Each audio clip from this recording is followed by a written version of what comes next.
Everything begins with the fact that the guy gets a slap from his beloved. Unequivocally say what led them to such a thing cannot yet. The young man is a bit shocked by the lady's behavior, and you can see on his face that he didn't expect the blowback from her. The angry girl asks him to stop, looking at him with a look filled with anger and shame. The story goes back 3 hours, where the protagonist is talking disparagingly to someone, surprised to see that person. Guy makes unflattering remarks about the Yanjing family, and ironically says that they are afraid that no one will inherit their lineage. Next, the young man complains about his relationship with his grandmother, and talks about being forced to join Zuo Su's family. After a short conversation, the guy drives the interviewer away and shows his distrust of him. Finally, a little distraught, the young man asked to be left alone and told in a rude manner not to be disturbed. He then got on his moped under the incredulous gaze of the man he was talking to and drove off. Leaving a lot of questions after his dialogue, the guy just left. The guy turned out to be the son-in-law of the famous Su family in Yuncheng and the husband of Su Yingxia, and his own name is Sanqian. Riding a moped, the guy is talking about the Su family. From his words, you can understand that despite being second-rate, they are well known in the city. Sanqian himself joined the Su family 3 years ago, almost immediately after he met them over dinner. Already parking his vehicle, the guy remembers how the head of the Su family who planned their wedding died 2 months after the celebration. While complaining about a parking space that belongs to the family, a young boy wonders why exactly he was appointed as the son-in-law of the deceased head of the family. Adjusting his suit, the guy approached a very pretty girl who was standing in a disgruntled pose and loudly tapping the heels of her shoes. The girl asked her spouse with a little anger why he was late, to which he looked at her in surprise and said that he had not expected to meet her so early here. The guy again tried to guffaw, to which the girl continued to grudgingly inquire about his lateness. Hurrying her husband, the girl warned him to be more careful and think about what he was saying, after which she assured him that she would tolerate all the ridicule directed at her. At the entrance, the couple met an aunt who reprimanded them for being late, in response to which the girl lied about being caught in traffic. The wife and her husband walked further, where they met more guests who began questioning the girl and whispering about her spouse. The guests began to discuss Sanqian a little louder, saying that he was a simple householder. But they were interrupted by the loud clatter of heels on the floor. Someone was walking confidently and approaching towards the couple in a direction. It was Yingxia's cousin whose name was Su Haichao. He called out his sister's husband and asked if what he was currently holding in his hand was a gift for his grandmother. Sanqian was a little embarrassed and awkwardly replied that this was exactly what he was, and the young man had specifically looked for him and chosen him for a long time. The cousin sucked in a breath of air, after which he laughed very loudly, trying to mock the guy. As he continued to humiliate Sanqian, Haichao felt superior to his relative, for the crowd of guests also joined in his laughter. After his brief mockery, Haichao pointed to his gift for his grandmother, which stood next to all the other gifts. The present for his beloved grandmother turned out to be an old pu'er. Arrogantly pointing out not its price, the guy tried to exceed himself more and more over Sanqian. The guests flooded in delight at the price and value of this tea, whereupon some began to whisper, and others spoke flattering words in a voice. An angry Insia asked her cousin not to brag and belittle her husband in front of the guests. Haichao continued to speak arrogantly about his cousin's lover, sometimes even belittling and insulting him, calling him a loser. A little too much, Haichao continued to humiliate his visage in his sister's eyes, after which he took on her honor as well. Tense with this situation, Sanqian could barely contain himself, clenching his hands into fists tighter. The cousin believes that the sister's pride has disappeared because she is in a long-term relationship with her husband. But then something confused Haichao and some movement behind his back made him a little wary. Xiangqian held back his anger and snatched the pu'er from his wife's cousin, then asked him if it was his gift. After inspecting the pu'er a bit, Sanqian concluded that it wasn't real, but just a fake. The frightened Haichao snatched the box containing his gift for his grandmother and shouted in bewilderment that Xiangqian should not touch it. Jokingly apologizing, Xiangqian began the story of how his friend had taught him how to distinguish real pu'er from fake pu'er. Sanzang's friend told him about the 3 varieties and 5 kinds of pu'er. He also told him how sellers cheat buyers. Also, thanks to the knock, he showed him how to properly test the pu'er and confirmed that his tea was too raw. The bright guy saw that Haichao was very ashamed and decided to further discuss his poor quality tea. After assuring all the guests that besides the smell, pu'er can be judged by its color, Sanqian confidently stated that green leaves indicate that this pu'er is raw. Haichao immediately caught judgmental looks from the crowd of guests, who began to discuss what Sanqian had said and how badly his vis-a-vis had screwed up. Sanqian went on to talk about tea, specifically its caffeine content, which has become lower over the years, and added that such intentionally made tea is very harmful to health. Continuing to press his abuser, Sanqian inquired about Haichao's own motives and whether he wished to harm his grandmother. Haichao exploded with emotion and screamed to prove that he didn't want to hurt his grandmother, and his main argument was that his grandmother had stopped drinking tea already 2 years ago. Sanqian, a bright boy, decided to figure out a bit about Haichao's intentions, and assumed that if grandma didn't drink tea, no one would discover his deception. Haichao blushed even more and caught the judgmental looks of people who started to discuss him vigorously, and someone even condemned him, to which he started to deny his involvement. Feeling judged, Haichao began to shout loudly about how Sanqian made it all up, and didn't know anything about tea at all. Many people in the crowd began to condemn Sanqian, who had allowed himself to make such harsh accusations towards their relative, and many also began to agree that the young man had simply slandered Haichao. Pulling her husband to her by his tie, Yingxia asked not to cause trouble, but Sanqian assured her that he was telling the truth. Abruptly, among the crowd of guests, the grandmother herself appeared, a little surprised at the lively gathering of people who were vigorously discussing something. Covering her spouse with her body, Yingxia decided to explain everything that had happened to her grandmother. The granddaughter told her grandmother that Haichao had prepared a pu'er cake for her, but her husband accused him of bringing a fake. In turn, Haichao denied it. The grandmother asked her grandson to let her look at his gift, whereupon Haichao handed the pu'er to his grandmother a little nervously. After looking closely at the cake made with pu'er, Grandma decided to give her verdict by looking at the tea. Grandmother took another careful look at the tea while the boys waited for her word. Grandma opened her eyes wide and was ready to have her say on the two guys' argument. Under Haichao's excitement, Grandma turned to Sanzang and declared that this tea was real age pu'er.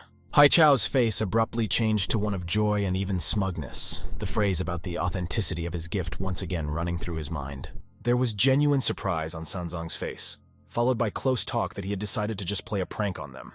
Sanzang's face was even more poured with anger and incomprehension of what was happening. Besides, in a gloating voice, Haichao repeated that the guy just wanted to slander someone else's gift. The boy snapped out of it and shouted, and suggested to his grandmother that the tea be rechecked for authenticity. Unable to endure her spouse's antics, Yingxia slapped him hard on the cheek while the guy stood in bewilderment. The angry girl ordered her to stop, and in a loud, gruff tone asked her husband to prepare an apology. The guy stood puzzled and at first didn't even understand what had happened and why his wife was so angry with him. Looking around, Sanzan began to realize the awkward position he had put his lover in. The couple stood as if surrounded by evil spirits that would eat them in the second. The boy ran his hand over his cheek and couldn't believe what was happening. He couldn't get a word out of himself, even though he realized his guilt. Looking at the grandmother with her grandson, Sanqian wanted to fall through the ground, but unfortunately had to experience this shame right here in front of the whole family. The guy bowed in front of Haichao, apologized, and admitted his mistake, the feeling of shame never leaving him for a second. In response, Haichao bent down to a level close to Sanzang and said something to the effect that even if his grandmother found out that the tea was fake, she would still side with him because he was her grandson and not some son-in-law. Poking the bullying relative in the shoulder, Sanqian withdrew very quickly and decided to leave the room. But he was not allowed to leave alone by his wife, who caught up with her spouse and was about to say something to him. The girl tried to look into her lover's eyes and said confidently about how she now owed him one slap and he could get back at her any time. Standing back to back, the guy said understandingly to the girl about how she was just trying to avoid problems. The guy thanked his spouse for bringing him down to earth and allowing him to come back to reality. The angry girl swung at the guy again, screaming, wanting to repeat her blow. Holding her rage in her fist, the girl didn't dare to hit the guy again. Looking the other way, the girl was about to leave and even took the first steps in the opposite direction from her spouse. But Sanzan called out to the girl and in a serious voice, infused with sincerity, asked her if she wanted him to change. Also, the guy decided to emphasize that only she can make him change. The girl mockingly remarked that in order for a guy to change, he needed money, for useless trash does not become the head of the house in the Su family. Offended by the girl's words, the guy decides that he is obliged to show the Su family, whom he considers to be mean rats, what he is worth and what real money is all about. The feast went on and everyone was celebrating Grandma's birthday. Everyone wished happiness and good health and had a drink. Abruptly, the butler burst into the room with words that someone wanted to give the birthday girl a gift, to which Grandma was very surprised. The shocked grandmother decided to find out who wanted to bother her and looked at the door with great interest. The man in the suit apologized for disturbing Madame Su, but assured that he couldn't have missed her birthday. Standing behind the gifts, he said, about wanting to congratulate Madame Su on behalf of the Han family. The man pulled out a list and began to sound out exactly what they were getting. Grandma, at the top of the list, was a golden phoenix hair comb. Sun Tian watched it all with particular interest. Next on the list was a gold hairpin. The giggly couple began to actively discuss the Han family, speculating with interest as to who they might be. Yingxia looked at her smiling boyfriend in surprise and cautiously asked if this was his family. Finally, the man presented the main prize, namely 8,880,000 yuan in cash. The weight of the hall was shocked at the amount in front of them. The grandmother approached the slide of money and stated that the amount was absurd and very huge. She also suggested that it was a payment to marry one of her granddaughters. She was assured that they were only responsible for the delivery because they were late, and the room was immediately filled with words of respect because of the impressive price of the gifts. Immediately, Su Yihan, Yingxia's cousin, shows up, convinced that it's a ransom for her and she's the most beautiful and best girl in the family. Su Yihan's arrogant remarks have attracted other granddaughters who are sure that these gifts are related to their personalities. Just then, Hai Chao didn't miss the opportunity to praise his sisters, looking disdainfully at Yingxia. Looking at the irritated sister, Hai Chao continued to harp on about her early and unsuccessful marriage. The mockery of Yingxia did not end there, and her cousin, looking at her with a smirk, said that she had chosen a bad spouse and thus made room for her. Also, Hai Chao decided to point out that it wasn't just Yingxia who had failed love to thank for, but also Sanzang. Infuriated by the constant taunts, Yingxia got up from the table and slapped it hard, saying that her relatives were going too far. Madame Su decided to calm everyone down and assured them that she herself would sort out whoever it was and give it to her. The thought of his wife being interrupted flashed through Sanzan's mind, and he didn't want to just let it go. In the mansion, the celebration continued. Everyone was drinking, wishing happiness and health for Madame Su. Already in the evening of the same day, her mother's unhappy cries that she should not have gone to her mother's birthday party today can be heard from Yingxia's house. Yingxia's mother spoke loudly of regrets about her son-in-law. He deeply regretted marrying off her daughter to a lowlife like Sanqian. The girl's father tried to calm his wife down, but she was more concerned about them getting some of the inheritance from her grandmother. The mother and father, in the presence of the daughter, began to argue about her divorce.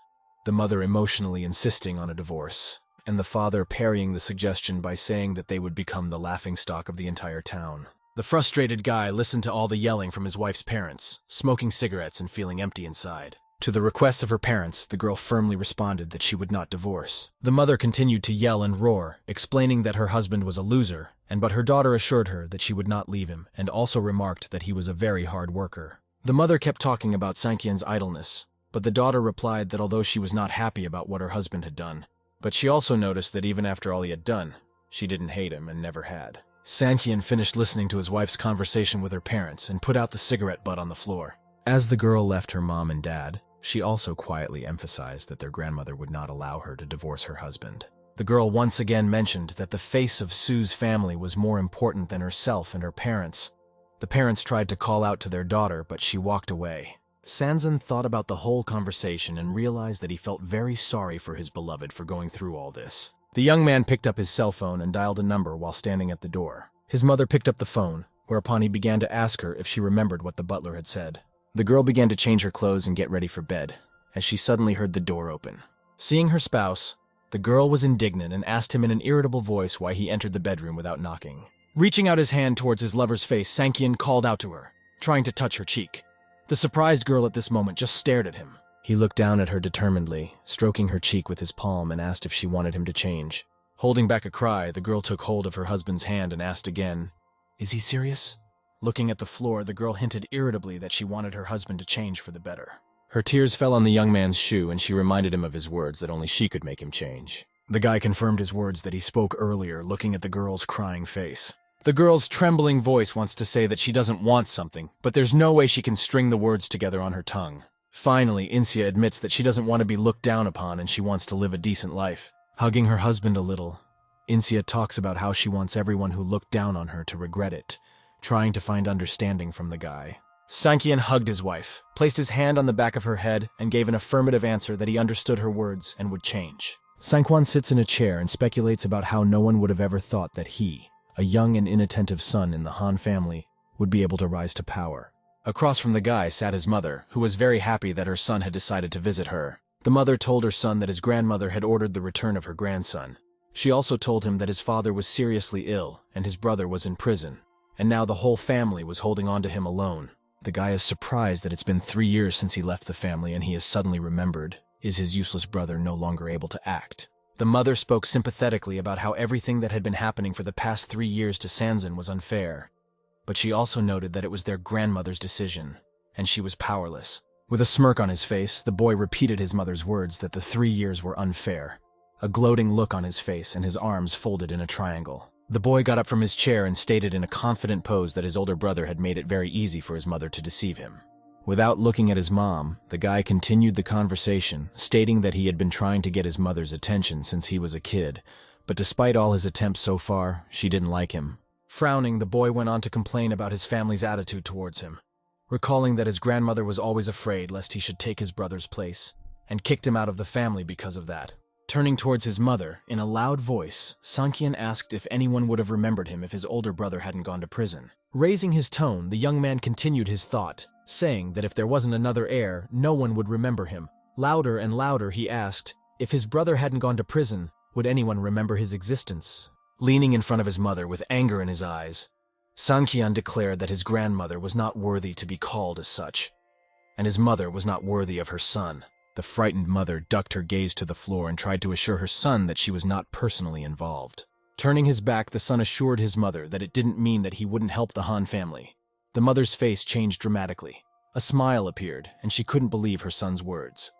The young man also added that he had his own condition, to which the mother was a little surprised, and decided to inquire what condition her son would put before them.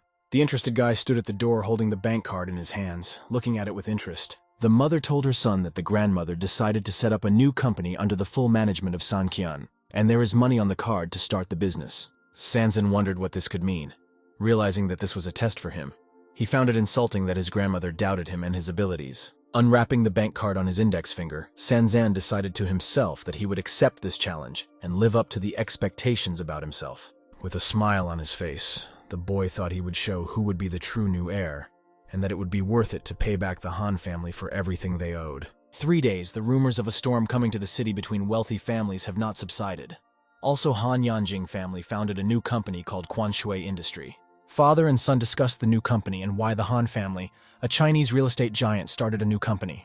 The guys also discussed about Quanshui buying all the undeveloped land in the west of the city and planning to build a new neighborhood. The girls were discussing among themselves the possibility of joining the Han family as daughters-in-law. Just then, the joyful girls were interrupted by the arrogant Yihan, arrogantly reminding everyone that she was about to become the new member of a rich family. But the disgruntled girls didn't really want to listen to her. It was also not without sharp comments towards Insia, whom the cousin sympathized with because of her failed marriage. Also, she did not hide her joy in anticipation of a rich life. Right there in the conference room, Madame Su decided to ask for silence and remind them that they were gathered in the conference room to discuss important things. Madame Su reminded everyone that the new company will be building a neighborhood in their city, and their family is in the building materials business, so it would be very beneficial for everyone to work with them. Just then, Haichao objected, who recalled that the new company was already unwilling to work with many big-name companies and that the chances of the Su family cooperating were very slim. Also, Haichao's father told his mother that they had already sent a couple of their men there to negotiate, but they couldn't even see the boss. The angry Madame Su pounded on the table and assured her son to try again. She also emphasized that as long as Quanshui didn't agree to work with anyone else, then they had a chance. Frustrated employees thought it would be very silly to stand in front of the front door of the company for days on end. Haichao stood up and pointed at his sister with his hand, suggesting to his grandmother that Yingxia be the one to send to the negotiations, for she hadn't been working as hard lately. The surprised girl almost jumped.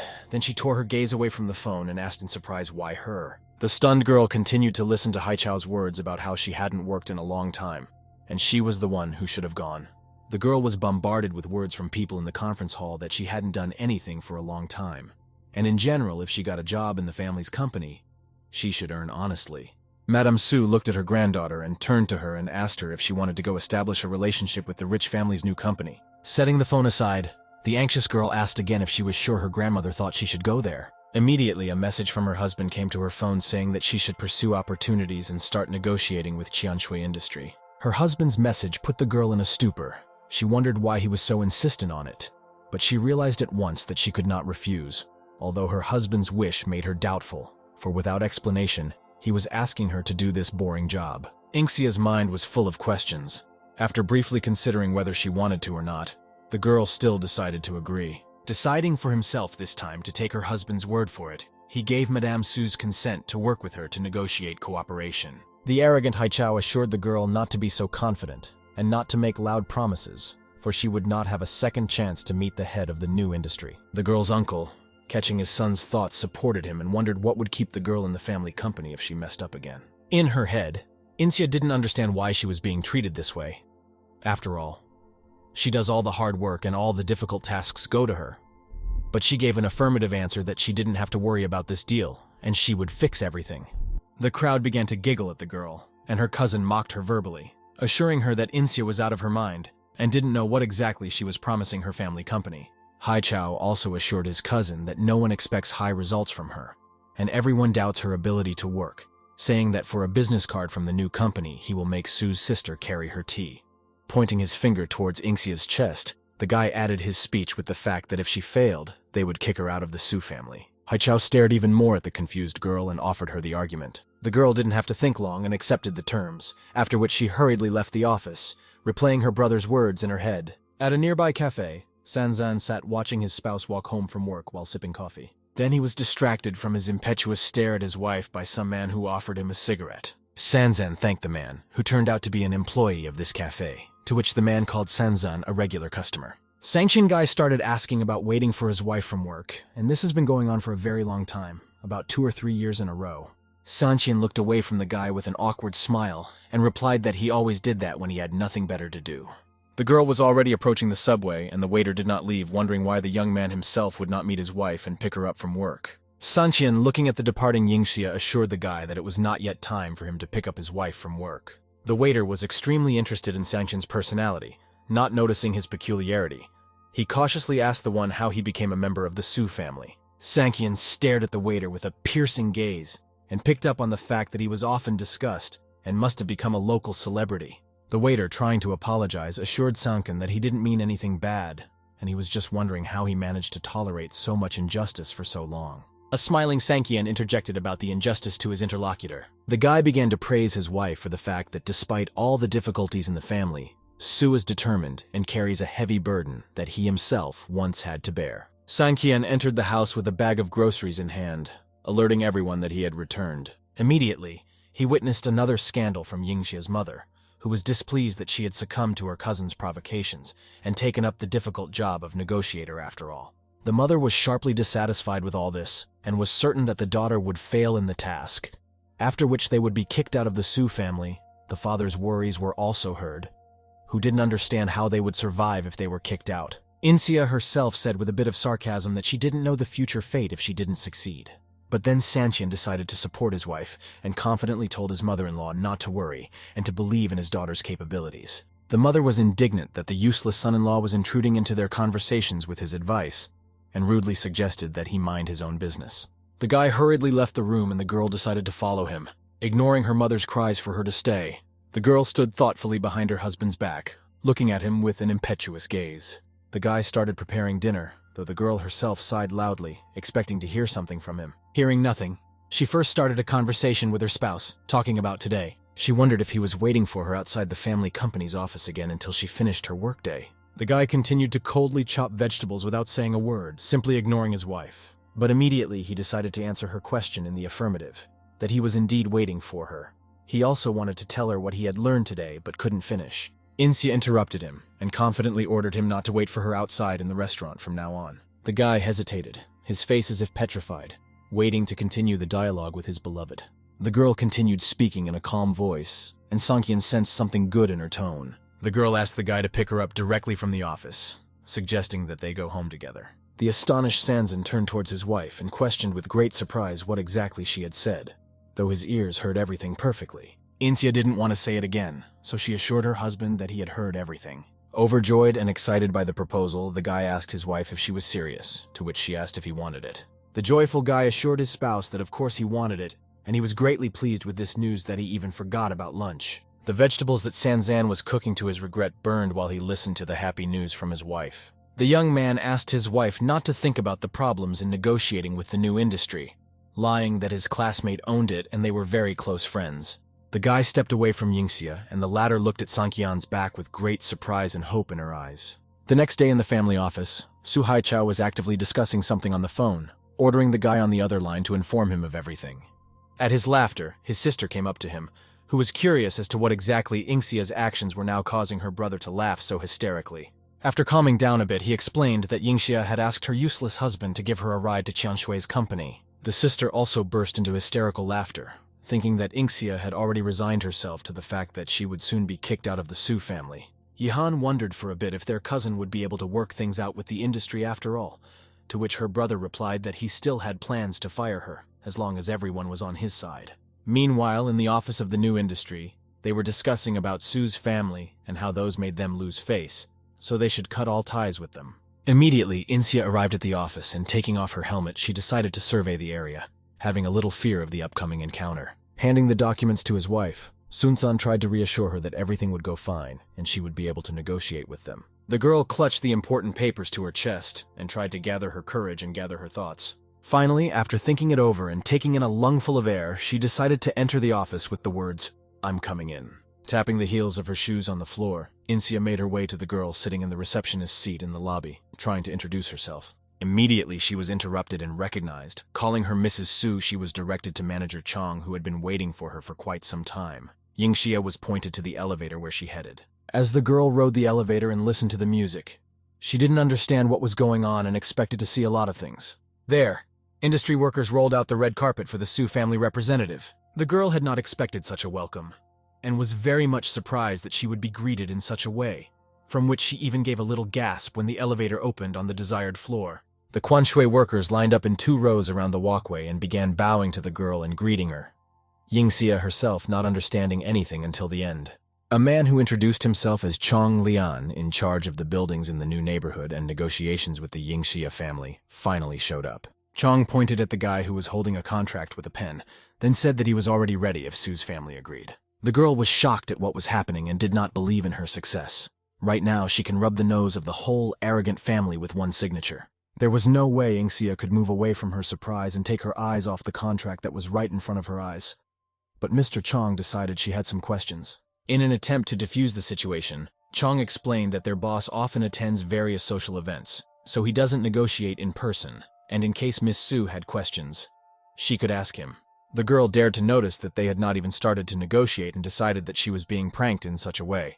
But the industry official assured the negotiator that he would not allow himself to joke with such a serious person, and he really believes in Yingxia's abilities. Holding out his hand, the man asked the girl if he could be sure of their cooperation. Yingxia confidently shook the hand that the manager extended to her and assured her that she would not let them down. Just then, a text message report from Chong arrived on Sanqian's phone saying that he had managed to make a contract with Miss Su. The smiling guy was genuinely happy to have the opportunity to help his wife in her career. Han Sanqian saw his joyful wife coming out of the industry office and inquired about how everything went and what happened. Trying to pretend he didn't know anything, the overjoyed girl jumped with happiness and shouted that it was a real success, and her husband suggested that they celebrate it and said about how he always believed in his wife. Just then, a notification came to Yingxia's phone in her jacket pocket that the girl hadn't expected. It was a message about a family reunion, which came as a surprise to her. Why now? Upon entering the Su family's meeting room, Yingxia immediately caught the sneering gazes that expected her to fail. Haichao reminded his cousin of their argument, hoping Yingxia had come empty-handed, but the girl held firm and reminded of the condition in the event of her winning the argument, after which she put the contract on the table and declared that she had succeeded in reaching an agreement. Mrs. Su was shocked by this fact and questioned her granddaughter in a loud tone about whether she had really managed to do it. Yingxia moved the contract closer to her grandmother and suggested she take a closer look at it, or better yet, reread it. Haichao's surprise was unbounded. He couldn't believe that his sister was able to sign such a lucrative contract. The guy started yelling loudly at his cousin, saying that she couldn't have done it and the contract was most likely forged. He was overwhelmed with emotion. Yingxia decided it was her time to mess with her brother, so she declared that she wasn't as stupid as he was to borrow fakes and overstep the law. The girl once again confirmed that she had done her job and decided to remind her cousin what he had promised her in return for the bet she had won. The confused guy questioned his sister's abilities and said she didn't do anything and was just lucky, so the argument doesn't count. Finally, the agitated lad turned to his grandmother for help to settle their dispute. But grandmother affirmatively sided with Yingxia, saying that Haichao himself had proposed this wager. Just then, Haichao brought a cup of tea over to Yingxia, crouching down in front of her and extending it politely. The boy turned to his sister, after which she turned her head away from him arrogantly. Yingxia asked her grandmother if she still needed her or if she could be free, to which Mrs. Su praised her for the work she had done and let her go home to prepare materials for tomorrow. With a sense of pride and victory, Insia walked past her brother, who continued to hold the mug in his hands. Shame and feelings of defeat overwhelmed Haichao's body. He couldn't believe that his sister was able to humiliate him, even after the entire family left the conference room. Haichao continued to stand with his mug of tea as if frozen in place. The young man smashed the mug from the anger that overwhelmed him, throwing it out of his hands. His face was poured with hatred. He wanted revenge for such a humiliating act of Inxia to his honor. He promised himself to take revenge on his cousin. Meanwhile, there was a real celebration at Inxia's house, with glasses of champagne, in the company of her mother and father. Finally, instead of tantrums and recriminations, Yingxia's mother praised her daughter and expressed her pride. This kind of thing was rare to hear from her. Sancan assured his mother-in-law that it was not a mere fluke, and her daughter had done everything on her own to negotiate the contract. Her mother affirmed her daughter's merit. Inxia did not expect to hear such warm words from her mother for her. Here, the nice conversation was abruptly interrupted by a call that came to Inxia's phone, so the girl had to pick up the phone. It turned out to be the grandmother. It was clear from the girl's reaction that the news was disappointing, namely the replacement of Yingxia with Haichao in the company. Sanqian was filled with a feeling of anger and injustice, so he firmly decided for himself that the bully Haichao needed to take revenge.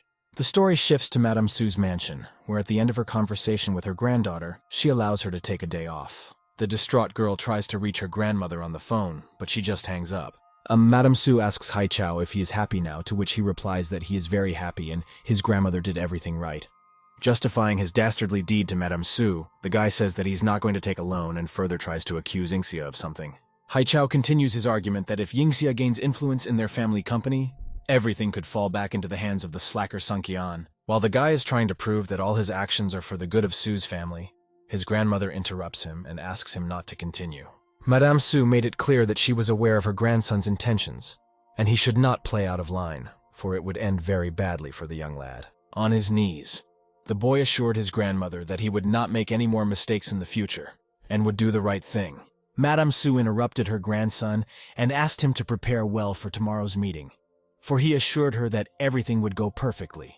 The boy promised he wouldn't screw up. Meanwhile, at Yingxia's house, her mother is hysterical again, and can't believe how her daughter was thrown out of the deal.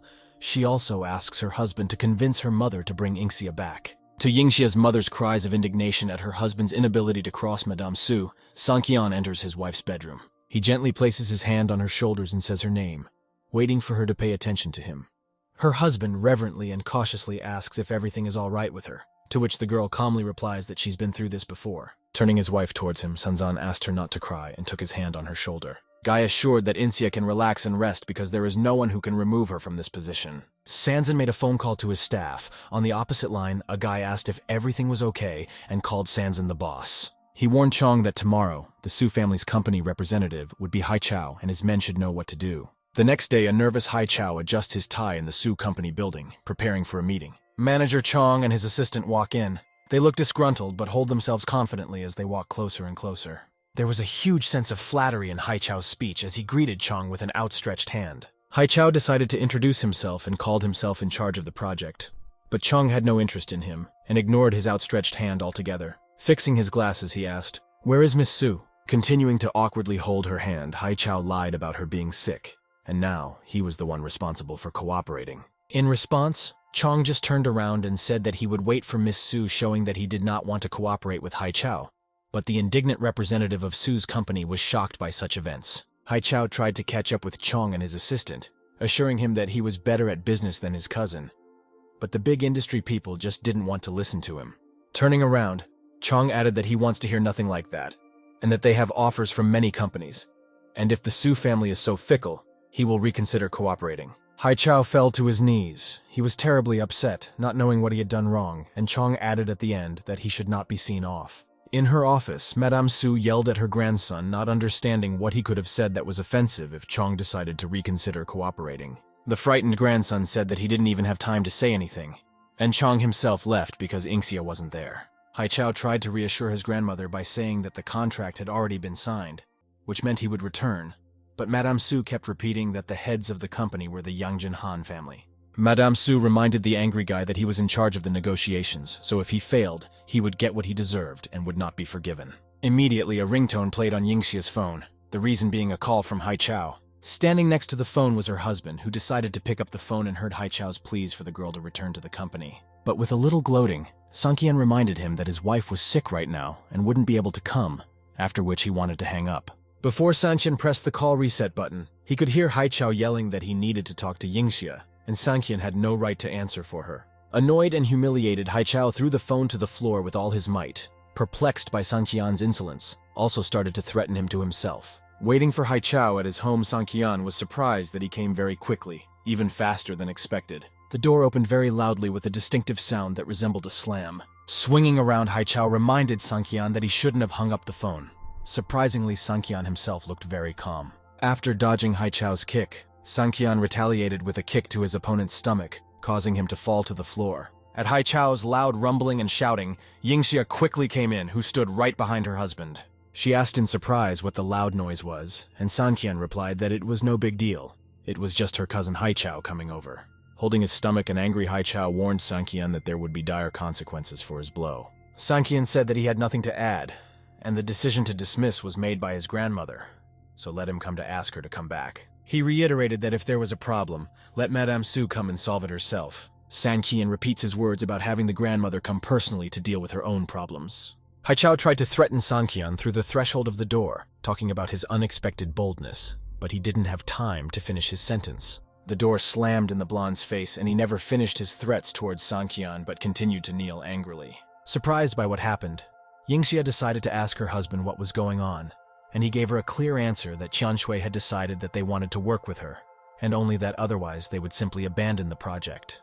A joyous Sanqian said of Haichao's despair and came to ask his cousin to return to office. Immediately, the girl remembered the conversation related to her grandmother, and for a second she even believed that she might come.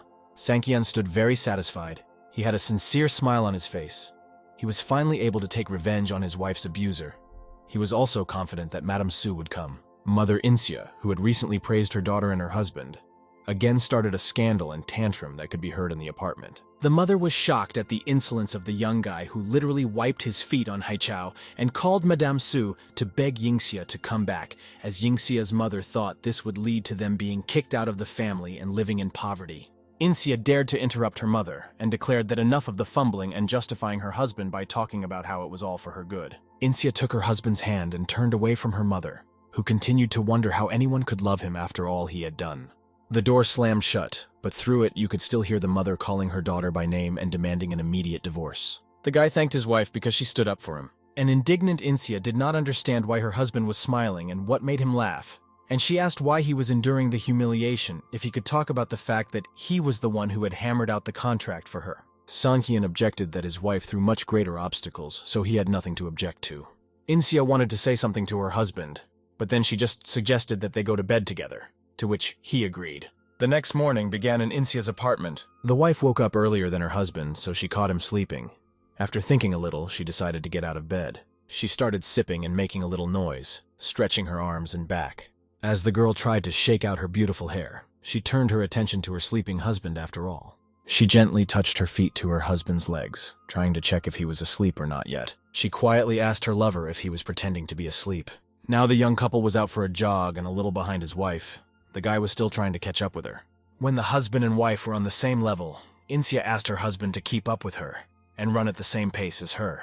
When the couple stopped for a bit, the guy wondered how she could know he was following her on a jog. They stopped outside an expensive neighborhood that had very fresh air and expensive houses. The girl remarked that the air here is great and said that if you run around here, you can feel it all the time. The guy asked if the girl wanted to work out here. He also swept up that there was a house for sale and asked jokingly what kind of interior she liked, to which the girl replied that this villa cost about 1,000,000 yuan. The girl noticed that those who live here are very rich, and the place is so luxurious that even her grandmother was planning to move here. Saying that it would all remain just their dream, she went back to jogging. The girl asked her husband how he thought her grandmother was really coming, to which he replied that she should consider it the norm and not worry. Sancan is sitting in a chair.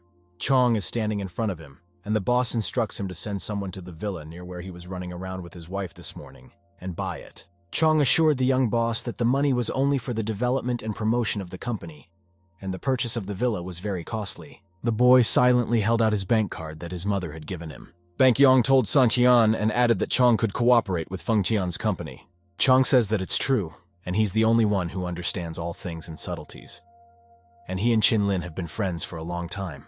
but Sanqian assures him that his friend is just the face of the company and doesn't represent anything else. The surprised assistant fell into a stupor for a second and thought to himself that it couldn't be that Qinlin was just the face of the company, and the real boss was Sanqian himself. Sanqian stood up from his chair and explained that he had founded this company when he was 12 years old to test his abilities. He asked Chong if he knew why the company was called Fengqian specifically, after explaining that the top line lay at the top of the Han family. Chong pictured the name of the company in his head and realized that Sanqian wasn't lying to him. The guy explained that this card holds his entire fortune, so the villa would cost him all his money. But he was willing for the sake of his wife taking a jog there every day. Chong assured Sanqian that the villa task could be entrusted to him, after which he promised not to tell Fengqian's company's secret to anyone. Sanqian replied to his subordinate that everything was fine, and after that, he thought about his plans. It all starts with someone knocking on the door of Inxia's apartment, to which his father loudly replies that he is on his way to open it. Nervously and with a trembling hand, the man opens the door. But after the knob comes down, he gets a little worried. On the threshold of the opened door, the man saw his mother. Then he was a little shocked by what was happening. The woman in turn displeased that the elevator in the building does not even work. Surprised, the man asked his mother about the purpose of her visit and why she had not warned him. In response, he heard that Madame Su had come to visit Inxia, who was supposedly ill. The grandmother asked about her granddaughter's whereabouts to Inxia's mother, to which the latter lied that her granddaughter was afraid of infecting Madame Su, so she had locked herself away. Just then Sancan came out with a mug of tea in his hands, who denied his wife's illness, to which he was immediately reprimanded by his mother. Madame Su sat down and asked Sanqian what he meant when he said that her granddaughter was not sick. Sanqian decided to waste no time and got straight to the point, stating that Madame Su was a wise woman and should realize that Yingxia had made the contract on her own. A disgruntled Madame Su continued to listen to the guy who started talking about Hai Chao and what she thought he was capable of negotiating. The cheeky guy stated to the woman that she had found out about the work Inxia had done, to which the woman objected that she might get angry. The boyfriend brazenly stated that he was aware of this, but in a fit of anger she might break the contract, resulting in a huge loss for the family. Sanqian continued the calm dialogue and said about Madame Su not breaking the contract. Also, he apologized if she was annoyed by something, but he was just trying to pay attention to Yingxia. Grandmother wondered with a sly grin which Su's family she was talking about.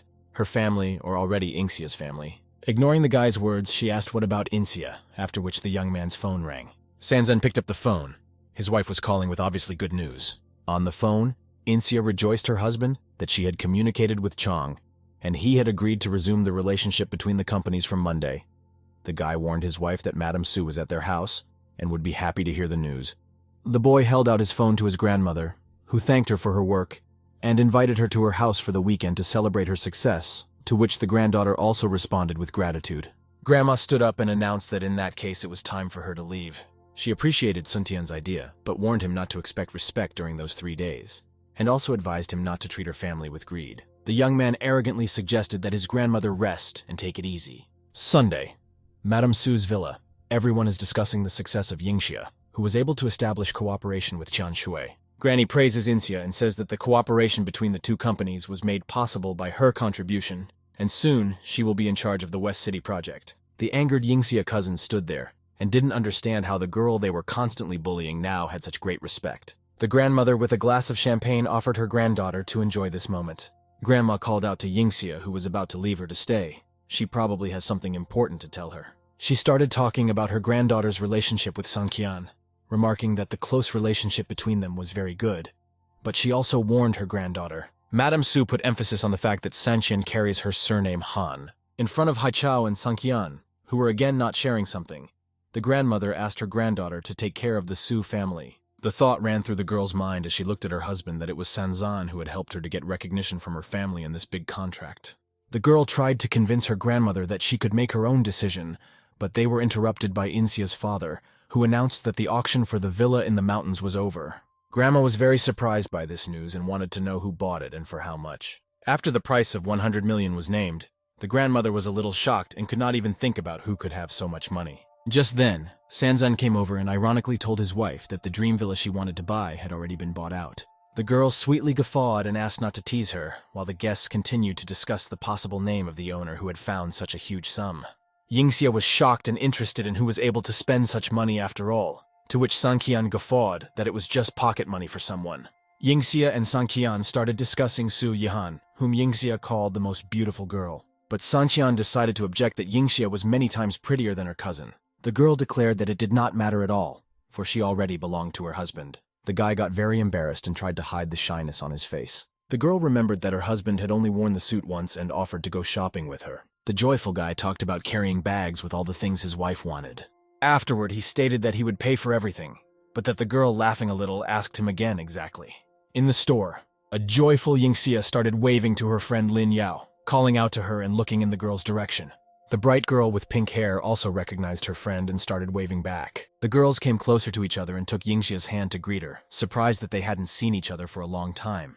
But Lin Yao herself didn't take her eyes off her friend's husband. Leaning over to Yingxia's ear, the girl began to whisper indignantly, not in the best light, about Xingtian, not understanding how her friend could have chosen such a husband. Taking the girl by the shoulders, Lin Yao kept saying louder and louder that her husband was not worthy of Yingxia.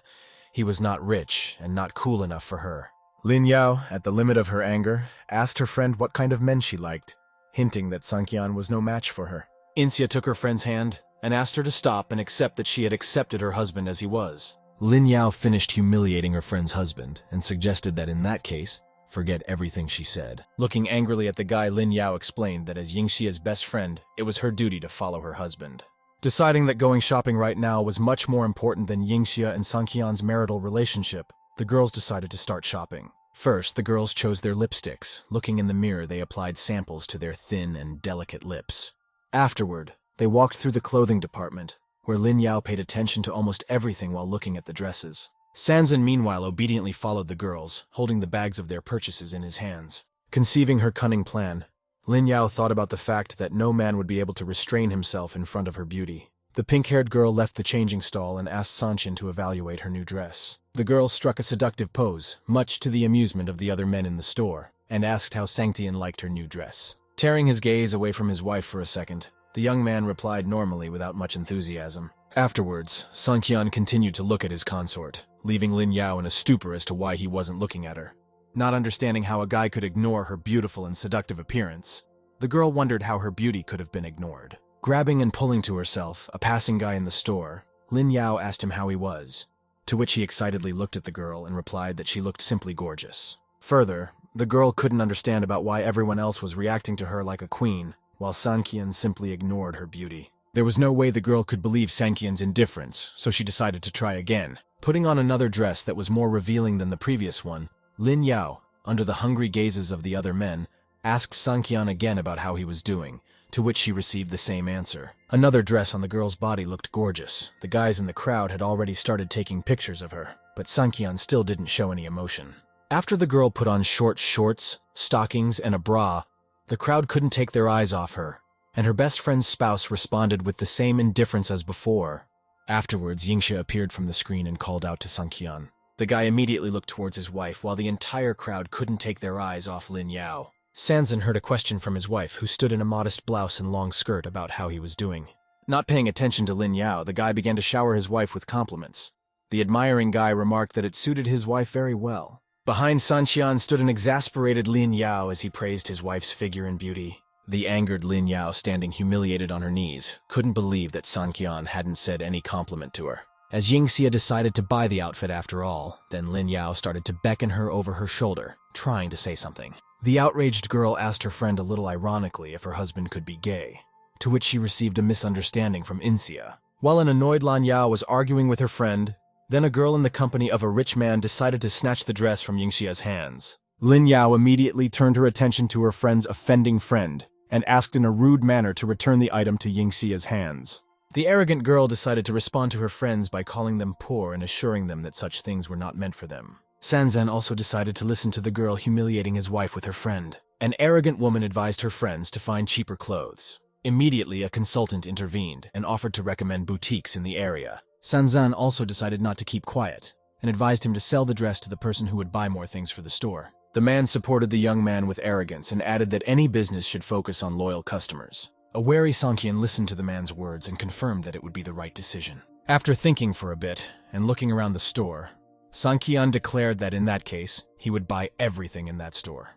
Surprised people asked the guy if he was sure he could buy all the things in this store, and he assured them that he didn't doubt it in the slightest. Approaching the cash register under the gazes of shocked people, He asked if he could pay with a card, and the confused counselor replied with surprise that he could. Not finding his bank card in his jacket, Sanqian remembered that he had given it to Chonglian to buy the villa. The slightly confused guy asked to wait so he could make a phone call. The arrogant couple continued to taunt Sanqian, saying that he believed in himself too much and definitely didn't have the money to make such a purchase. The counselor asked the customer who had the phone to their ear not to hold up their work. Lin Yao suggested that her friend hurriedly leave, for she did not want to be humiliated.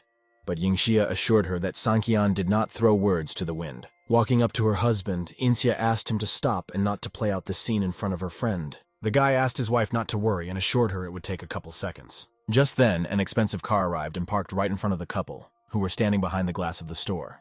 Chong, who looked confident, got out of the car and headed towards the entrance. He was greeted by a consultant after a wealthy-looking man opened the doors of the boutique. The girl offered her help, but Chong ignored her and headed onward. He bowed to Sanqian and handed him the bank card, apologizing for the wait. The surprised man who had been sneering at Sanqian in his head until a couple minutes ago was trying to answer the question of who this guy was. Sanzan apologized to the consultant for the wait and holding out his card asked to pay everything. After Sanzan inserted the card into the terminal, the girl asked for the PIN code. Sanzan asked his wife to introduce him, hinting that she should know him. The girl was hesitant to dial the numbers on the terminal, but her husband kept encouraging her. Here she made up her mind and reached out for the machine, though her face still showed doubt. The surprised couple stood nearby and watched as Sanqian threw the money around. Inxia began to enter the PIN code under the gazes of the counselors who were not happy with the girl's weight. Just then, a tense Lin Yao stood beside them, who couldn't believe that her friend's husband could be so rich. The tension amongst the visitors was not lost. Despite all of this, Sanqian himself was very calm. The girl entered the last digit of the PIN code and prepared for the send data button. The girl pressed the green button under tense stares, waiting for the transaction to be confirmed. Sounds from the terminal confirmed the success of the transaction, after which the whole room was very surprised by this, especially the angry couple who were taunting the girls. The surprised Lin Yao grabbed her friend by the shoulders and couldn't believe that 400,000 yuan right now had gone for clothes, so she also asked how Yingxia could know the password. Yingxia gave us a surprised look of horror and explained that it was the date of her and Xingqian's wedding. Lin Yao looked at the happy couple as they embraced each other. The girl thought to herself that she was not the least bit jealous, but just dreamed of such a husband who would spend 400,000 yuan on her clothes. The man who tried to humiliate Sanqian suggested his wife to leave the place faster, to which the latter indignantly asked that she would just leave it all like that. Later, the irritated man explained to his wife that the person who handed over the map to Sanqian was the same guy who bought the villa for 100 million. Just then, a smiling female employee approached Sanqian who wanted to say something to him. The girl decided to clarify the delivery address, to which Sanzan began to explain to her that they were doing very bad business if there were employees below parity. Under an argument between the store managers, Sanzan and his wife and her friend left the store. The action shifts already to the evening at Inxia's lodgings. The girl sits in her sleepwear on the bed, staring intently into the screen of her phone. Just then, she saw the voicemail her friend had sent her and decided to listen to it. In a voicemail message, the girl explained to her friend that she had fallen in love. The girl was approached by Sanzan, who was curious about who his wife's friend had fallen in love with, after which she sent them a video. There was a man playing the piano, but it was clear from Sanqian's face that he recognized someone in him. Some good acquaintance by the looks of it. Yingxia started watching the video that Lin Yao had sent her.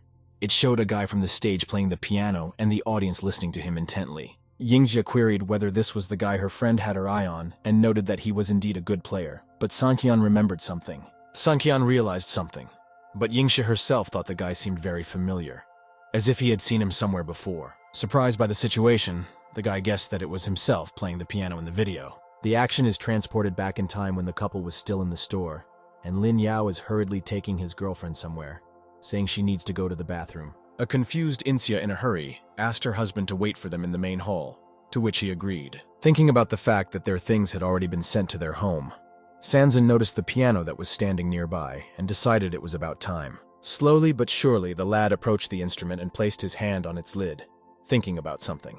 The guy noticed that the piano itself was pretty good and thought he hadn't played anything in a while. Just then, Sanqian was flooded with memories of being beaten by his older brother and being humiliated in his family. He immediately sat down to play the piano. He recalled the way he played and the anger with which he ran his fingers over the keys of the instrument. Through the anger, feelings of humiliation and resentment, he was able to play great music. Already in real time, the guy touched the instrument's diegetic keys and mouthed that he played until he hid all his resentments deep in his heart. He realized that the piano was causing him negative emotions, but still he was able to let go of the memories. After a brief recollection of his difficult childhood, He gazed at the musical instrument with interest and wondered if he should play it. Deciding to test his strength and whether he was now capable of playing the piano, the boy still found the strength to sit down at the instrument. He carefully and gently tried to touch the keys of the piano, trying to remember the notes. Overcoming his fear and childhood memories, he began to play some rather pleasant notes. Immediately, the beautiful game was noticed by people who passed nearby, watching with interest to see who was playing. The girl praised the guy's talents along with the rest of us and took out her phone and started filming the guy's game. Sanqian didn't feel embarrassment, nervousness, or other negative emotions, even knowing that there was a crowd of listeners behind him.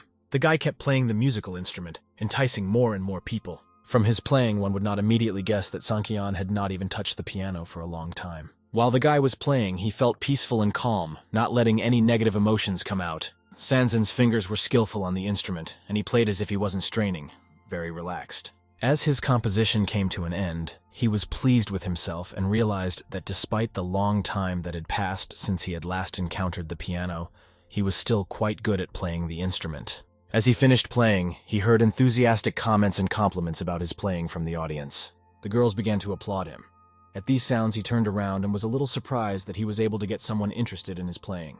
Immediately, he was swarmed by newfound female fans who wanted to chat with the handsome musician. Thinking that he didn't really need this kind of fame, ignoring his audience, Sanqian hurriedly left the venue. After the guy broke away from the pursuit, he met his wife's friend, who was standing pensively. Already in real time, Sanqian remembered what he was doing during the day and came to the conclusion that he was most likely the guy who was playing the piano. The young man tried to awkwardly convey something to his wife, but was afraid to admit that it was about him. But then he was interrupted by a girl and held out a package, calling it a gift for Sanqian. The surprised guy didn't even immediately realize that he should have it in his hand, so he just stared at it. Finally taking it in his hands, Sancan asked his wife what it was. Insia explained that the guy's clothes were already old and worn out, so she decided to please him with a gift. The guy's hands pulled a crimson shirt out of there. The grateful look of the guy did not leave the gift from his favorite wife, which was a surprise for him. The disgruntled girl suggested that the guy try on the purchase because she might not have guessed the size, to which Sancan readily agreed. The guy turned his back to his wife and threw his shirt on, then began to button up his shirt. Remembering the video her friend had sent her and looking at her spouse's back and shoulders, Insia compared the facts and came to the conclusion that the guy could have been her husband. The girl asked the guy if he could play the piano to verify her hunch. Sancan decided to lie to his wife and replied that she probably wanted to play a joke on him.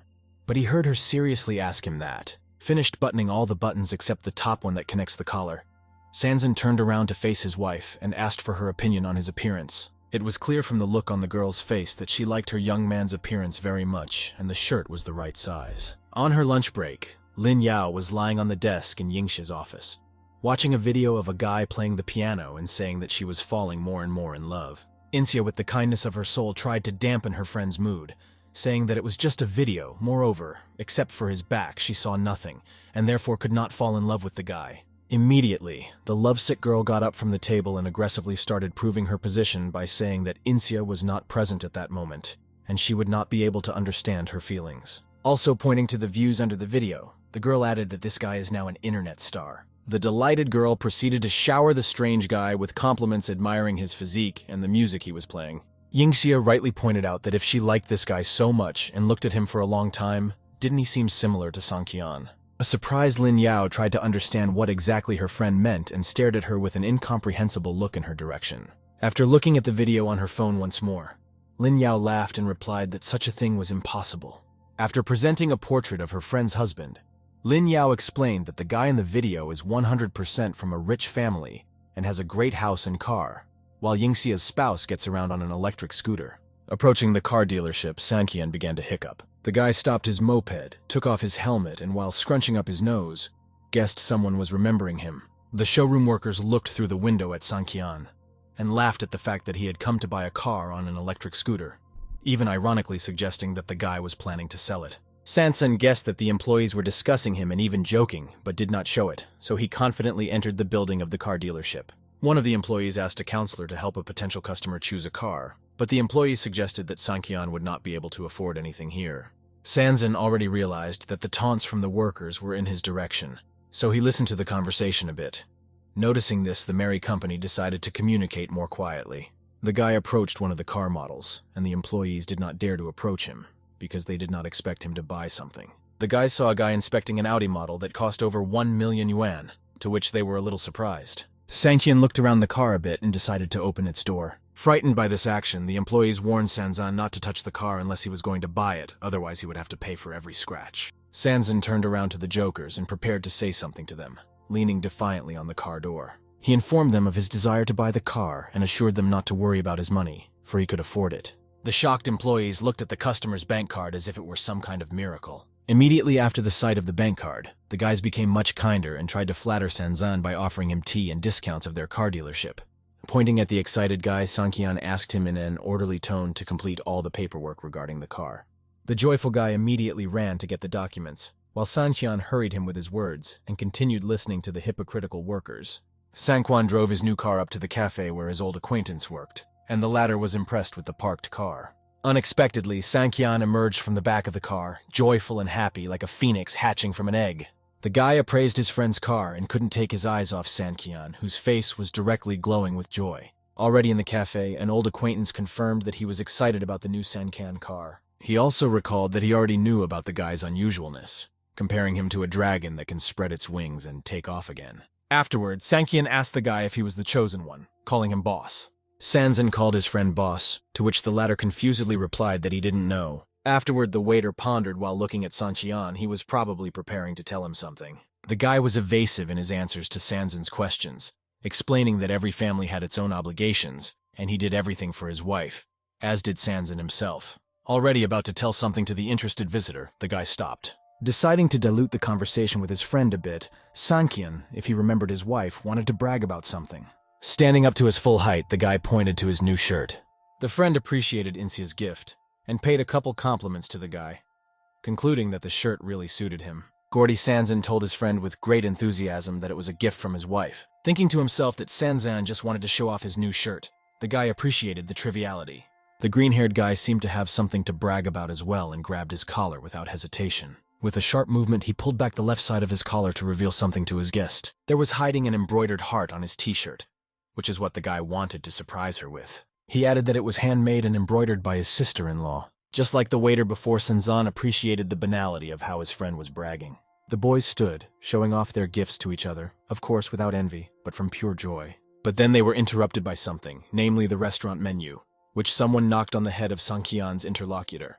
It was the boss's wife who bragged to Sanqian. She ordered her husband to get to work. The boss hurriedly left Sanqian, assuring that he was already running so as not to anger his wife, assuring that she would deal with the bum later. The woman also appreciated the guy's shirt, and added that his wife had excellent taste. The workday at the Su family's office was coming to an end. The sun was already starting to set over the horizon, and the city was in sunset. Insia walked out of the building, and remembering that her husband had to pick her up from work today, she expected to meet him on the electric scooter, but was a little surprised. Her husband stood leaning against the expensive car. Insia was speechless for a couple seconds. Surprised by such a picture, Yingxia asked her husband where he got the expensive car from, to which Sancan replied that he bought it with his own money. Wary, the girl asked again what kind of money we were talking about, to which Sancan turned sideways, trying to humor her a bit. Just then, Haichao jumped into their conversation, pushing his cousin, and began to inspect the car. After determining that it was an Audi model, Haichao realized that Sanqian had received a huge amount of money. A disgruntled Yingxia resented Haichao for pushing her, to which the latter replied that no one would believe it. He also threateningly asked Insia not to get caught by him. The Yingxia family, upon learning that their son-in-law had bought himself an Audi, was surprised that Sanqian was earning so much for their daughter's sake. The girl's father assumed it was a gift from Madame Su. Insia, in front of her husband, who was happily holding the car key, denied that it was a gift. Yingxia's mother snatched the keys from Sanqian's hands and said that they know everything, and it looks very beautiful. With key in hand, the mother rhetorically requested that she and her father look at the new car. The mother also added that the daughter's being overt and should not allow her husband to drive such an expensive car. The mother also assured that an inexperienced driver could wreck the car, so she and her husband could take their Toyota in case. An outraged Insia tried to stop her mother, but her husband calmed her down and suggested not to make a scandal out of it. The girl resented the fact that the car W belonged to Sancan and her mother had the keys to it, but her husband calmed her down by telling her he would buy a new one. The next day on his break, the boss was also standing there smoking when he suddenly marveled at something. The guy saw that Sancan had come to pick up his wife in an old Toyota, not understanding why he didn't use his new car. Then the action shifts to the Audi showroom, where Sancan had already bought a car. The polite workers recognized Sanqian and, calling him brother, tried to understand why he had come back here. Offering him tea and other services, the guy still didn't fully understand the reason why the client had returned. Sancan politely declined the offered tea and asked if they had another A in the parlor. Sancan spotted one on display and asked about the price of the car. Had it changed? You could see the happiness on the face of the car dealership employees that they would be able to sell another expensive car. Seeing her husband on the A8, Insia assured that he wouldn't be able to take it back from his parents. Hence, she asked him where he got this one. Sanqian thought for a long time about what to say to his wife, nervously looking around. The guy found nothing smarter than to lie to his wife about how when he bought the first one, he got the second one as a gift. The young man opened the door for his wife into the passenger compartment of the car, after which they got into it. As the couple fastened their seatbelts, Insia incredulously repeated her husband's words that he had bought one and got the second one for free. Continuing to pretend to believe her husband's lies, Insia ironically asked if it was on discount. Yingxia decided to confess that she didn't believe her husband's words and wondered who he thought she was when he was talking such nonsense. Sanqian apologized and said that buying the second car was a mistake. Looking with a little resentment in the other direction from her husband, Insia noticed that he was indeed rich. After the girl turned towards Sanqian, he said that it didn't matter to her how much money the one had, but for him to always tell her the truth. When Sancan touched down and they drove off, the girl asked her husband not to tell her parents about the second car, for they were very greedy for money. It was already late in the evening at Yingxia's house. The latter was talking to her friend Lin Yao on the phone. The excited friend told her thoughts about the stranger who played the piano, and began to daydream about how he would invite her to a crystal restaurant. The girl once again shouted a phrase that the guy in the video would suggest she go to a crystal restaurant. Insia decided to support her friend and added that she deserved such an offer. Sancan thought to himself about dinner at the crystal restaurant, while the girl continued to praise the guy in the video to her friend on the phone. A UFO tower, a very famous place in the city with an expensive restaurant at the top. From the window, you can see Sancan with some man. In order to dine at this place, you need to book a table at least a week in advance. Noticing Sanqian, the man headed towards him, offering his assistance to the guest. Sanqian pulled out a bank card with a sharp movement, which was right in front of the employee's face. A confident Sancan stated that on the 22nd of this month, he wanted to book the entire premises of this restaurant. In the Su family's dining room, a lively discussion had begun about someone renting an entire room of the crystal restaurant. Yihan revealed that someone had contributed hundreds of thousands of yuan for this, which is an impressive amount. Yihan reminded her that the reservation date was the 22nd, hinting that it was the date of Yingxia's wedding to her husband. The girls joked that this event would be for Yingxia, but Yihan ironically stated that it wasn't her cousin's fault that she married a poor man. Yihan added that she rented a room in the restaurant with the best view of the tower, so they will find out who spent so much money. Tired of gossip and bullying, Insia just stood and drank coffee, trying not to pay attention to the conversations of her relatives. Ling Yao hurried her friend, to which Yingxia didn't understand where they had come to and why they were in such a hurry. The girl assured me that she would know it herself when she saw it. A surprised Insia looked around the UFO tower and realized where they were, but still had no idea why exactly they were here. At the entrance, the girl clarified the names of the guests and directed them to the elevator. But Insia still didn't understand what this was about. Yingxia wondered why her friend had brought her here if today wasn't the 22nd, assuming Ling Yao just wanted to check out the restaurant. Angered by Ling Yao's constant questions, she simply ordered her friend to put on her dress and follow her, whereupon the story shifts back 2 hours. Ling Yao was standing in her new dress and Yingxia noticed it and decided to give her a couple compliments. Ling Yao talked about how she was going to wear it when she was a witness at her friend's wedding, but unfortunately she never got to wear it. On the 45th floor, the impatient Ling Yao was already starting to get angry that this building was so tall. Ling Yao tried to ask her friend which floor they needed to go up to which she received a non-confirming answer. There are 49 floors here, Yingxia remembered. The elevator was already on the 46th, which still seemed like an eternity to her impatient friends. The 48th floor, the mysterious reason they were here was nearing a denouement. The top floor of the building, this is where the Crystal Restaurant is located. The girls expected to see a lot of things. The astonished friends holding on to each other could not realize what exactly was happening in front of their eyes. In front of them was a piano, which was beautifully played by Sanqian, leaving many questions in the girls' heads. Listening to the beautiful music, Insia recognized the guy playing the piano as her husband. A tear of joy came out of her eye. After muttering her lover's name to herself once more, Insia's eyes began to naturally cry. Sanqian continued to confidently play music on the piano, his fingers playing gently and carefully. Ending his musical performance, he turned toward the girls. Standing up from his chair, he called his wife by name in a cheerful voice, hinting that he was the one who had called her and her friend here. The distraught girl could not find the strength to answer her husband. From the restaurant window, they looked like a couple in love. afraid to approach each other despite a wild desire to embrace. Just then Ling Yao, realizing who was the guy in the video, couldn't believe what was happening, that her friend's goofy husband was the one she had fallen in love with. Ling Yao continued to comprehend what was happening, and couldn't believe that Sanqian wasn't useless trash looking at the lovers. The angry friend couldn't bear it, and immediately started looking for the problem that Sanqian was cheating on her and her friend. Gaining courage, Insia reminded her husband that he had lied to her when he said he couldn't play the piano. The guy decided to cheer up his wife. Therefore, he put his palm on her tender cheek, after which he explained that Insia had been suffering for the last 3 years, and from now on, no one would hurt her. The crying girl collapsed into her husband's chest, saying that everyone behind his back thought that Sanqian was useless, and she really hated to hear it. Understandingly, the guy pulled the girl closer to him, saying that it was no secret to him. The entire scene of the lovers was broadcast on the screen of the commercial center, where people gathered to watch Sanqian and Yingxia, envious of their love. Someone was looking at a huge UFO tower from a neighboring hotel. That someone turned out to be Yingxia Yihan's cousin, who couldn't wait to find out who bought out time at an expensive restaurant thinking about why it wasn't her Prince Han.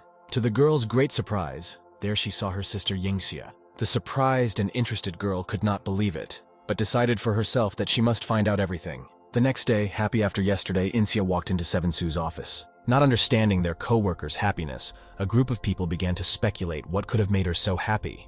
Perhaps her wedding anniversary, or perhaps she left her husband. The girl walked further and further down the hall, finally entering the hall. Here, Yihan was already waiting for her, thinking to herself that no one had expected that the feast at the Crystal Restaurant was specifically in Yingxia's honor. Handing over the documents to her cousin Insia, reminded her that today it was her turn to go to the Western District. Resentful that she would have to deal with boring checks, Yihan asked her sister if she was joking, and reminded her that something had happened in their family yesterday. Insia wryly apologized and looked towards her cousin with indifference. The girl also added that if Yihan doesn't want to do the job, it's not a problem for her. She will ask her grandmother for a new assistant, and her sister herself can rest. The proud girl decided in her head that she wouldn't let herself and her husband get hurt again. Yihan started shouting at her sister's back, saying that if Madame Su found out that she refused to work, she would fire her. An indignant Yihan, not understanding her sister's arrogance, asked if Yingxia was playing with her. Insia calmly and confidently replied that her job wasn't that difficult. She was required to come and check something out. Threateningly, Yihan tried to scare Yingxia by saying that when the red-haired girl joined the Han family, the girl would feel bitter. The confident girl presented her husband Sanqian's silhouette behind her and suggested that Yihan give it a try. At noon on the 23rd, an Audi A8 car that belonged to Sanqian pulled up to the nightclub. Sanqian stepped out of the car, wearing a suit with a shirt under his jacket that was a gift from his wife. The guys at the entrance were actively discussing yesterday's events, talking about how it was every girl's dream. One of them, in a rude manner, explained to Sancan that the club was now closed. Shaking the sleeve of his jacket a little, Sanqian told the guys that he was looking for Lin Yong. The worried guys were perplexed, trying to find out about T. Sancan what he wanted from their boss, trying to chase him away with threats. The confident fellow asked to tell Lin Yong that Sanqian had arrived.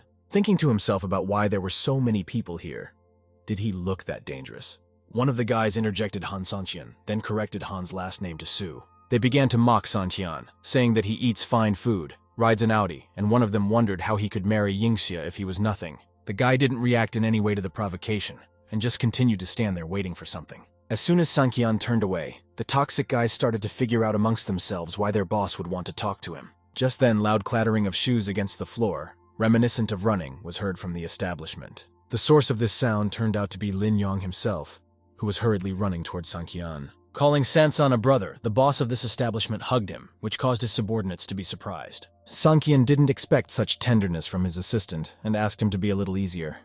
After a long, friendly hug, the guy gloatingly looked in the direction of his offenders. Sancan was distracted by a message from his wife while Yong reprimanded his subordinates. Just then, while Sanqian was looking at the phone screen, Yong made his staff apologize to the guy. On his phone screen was a cheery message from his wife with the news that she had managed to piss off her cousin. The startled thugs immediately apologized, calling Sanqian as Han's brother. They fell on their knees in front of Sanqian's back and kept repeating their apologies. Sanqian, ignoring the bullies, notified his friend that they had an important arrangement to get to immediately. Behind Sanqian's back, his friend continued to reprimand his subordinates, promising to deal with them later. Yong invited Sanqian to his office to talk things over. Sancan felt it would be unnecessary, so he got straight to the point and decided to find out about someone wanting to make trouble in the Chengxi project. The frightened Yong looked cautiously and even a little fearfully in Sanqian's direction. Sancan expressed his desire to change people in Cloud City, hinting that he would like to offer Yan himself a job there. Unaccustomed to this kind of behavior from his friend, Yan wondered to himself, why was Sancan so serious? The Su family's office was already at sunset, indicating that the workday there was over. An overjoyed Sancan walked with his phone in hand, anticipating tonight's celebratory dinner from his wife. On the way, he caught his shoulder, even pushing Haichao a bit. Toth called out to the guy walking by name, but he paid no attention, watching intently into his phone. The exasperated blonde man guided his hated relative with his gaze to the car. Realizing that he was simply ignored, he assured himself that Sanqian's happy life was over, and Haichao had a surprise for him. Late in the afternoon, her husband finally arrived at Inxia's house. Looking at his cars, Sancan was a little nervous about his new purchase, for his wife might get angry. Setting himself up for a good time, the guy opened the apartment door with trembling hands. Right from the entrance, he found his wife sitting on the couch, most likely waiting for her husband. An agitated Sancan walked over to his wife, who was sitting with her legs pressed into his lap and looking very upset. The distraught girl could not find the strength to explain herself to her husband, trying to find the right words for it. Barely holding back her tears, Yingxia explained that she had sent her cousin Yihan to check on Chengxi's project, but she had quit. The uncomprehending guy interrogated Inxia about it, trying to find out more about what exactly happened, thinking to himself that the project had started too soon. In detail, Inxia said that a group of people barged into the construction site and tried to demand money, leaving some workers injured. Even the material transportation vehicles were raided, with aggressive people stopping the movement of drivers. Sanqian immediately realized that there were too many people and it was impossible to handle them all. Thinking that some independent forces had come to Cloud City, Sanqian seemed to have realized something. A crying Yingxia said that at noon, Yihan came back and blamed her for what happened, adding that the girl spent all the money on a new car. Sanqian remembered the Yunshan villa he had bought back and smiled in anticipation. After her story, Inxia saw her spouse smiling, to which she tried to admonish him and added that the events that had happened were not funny or amusing. The guy didn't say anything to the girl about the villa, but simply dismissed it, stating that he wasn't amused and didn't think these events were funny. Sancan gently placed his palm on his wife's cheek and then said that she could tell him everything and he would always support and stand by her side. But afterward he added that it was better to hire a new assistant for her. The distraught girl also explained in a trembling voice that Haichao had heard about what had happened and asked her to look into it. The action moves to a nightclub in Yunchang, where the lights are on and people are having fun. Surrounded by two beautiful girls who were actively snuggling up to the guy, Haichao sat and listened to his interlocutor. The guy had a conversation with Chen Gang, who informed that he had already organized the mayhem at Haichao's request and clarified, would Jay really be able to get Su Yingxia's heart if he joined the blonde man's company? A confident Haichao assured the guy that everything would be as he said. He also promised that his cousin would come to his palace tomorrow. Chen Gang was surprised at Haichao's cynicism, and noting his ruthlessness, reminded him that the latter was from the Su family, but he was now hiding the affairs with him from his family.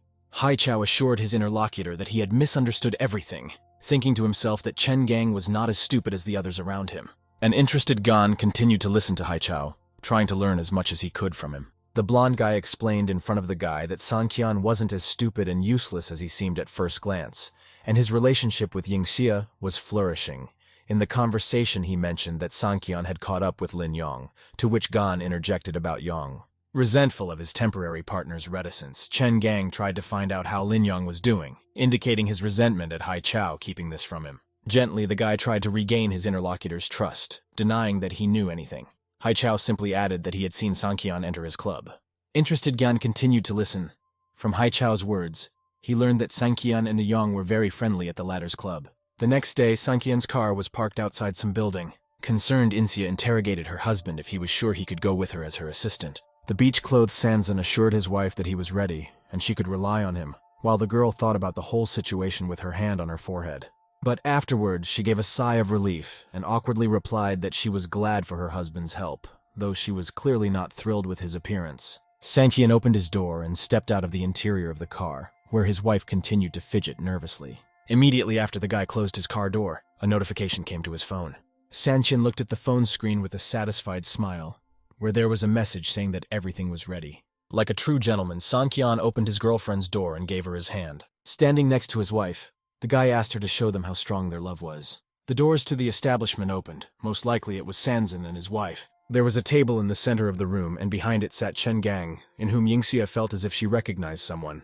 The girl tried to remember this guy, staring at him with her nervous gaze, going over her options in her head. Seeing Sanqian here, Gan smiled slightly and ironically asked who it was. even though he himself knew exactly what kind of guy it was. The girl took the surprised Sanqian by the shoulder, introducing him as her husband. The crowd immediately recognized Sanqian and began to banter with him a bit, suggesting that Gan deal with him right there.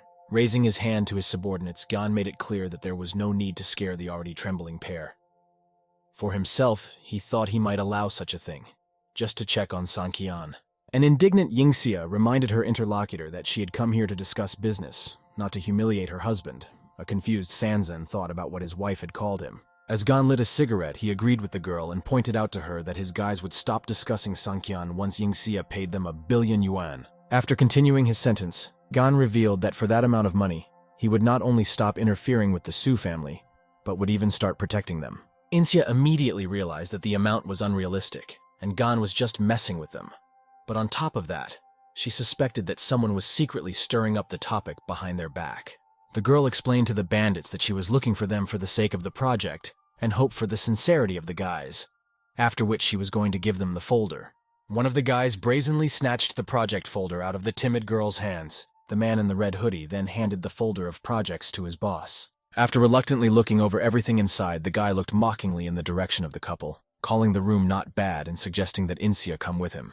Yingxia's fierce gaze already said that she had no intention of doing so, but she confirmed it with a sharp verbal refusal. The angry Gan, expecting such a thing, replied that in that case they had nothing to talk about and lowered his ambuscades. As they approached Sancan, the guys started kneading their fists and glared ominously at the pair. Gan asked Miss Su that when those stopped resisting, then let the girl just enjoy the moment. Sancan continued to stand confidently ahead of his girlfriend, excited for the pending fight. The big guy in the red hood pounced on Sanqian, trying to hit him in the face with his fist.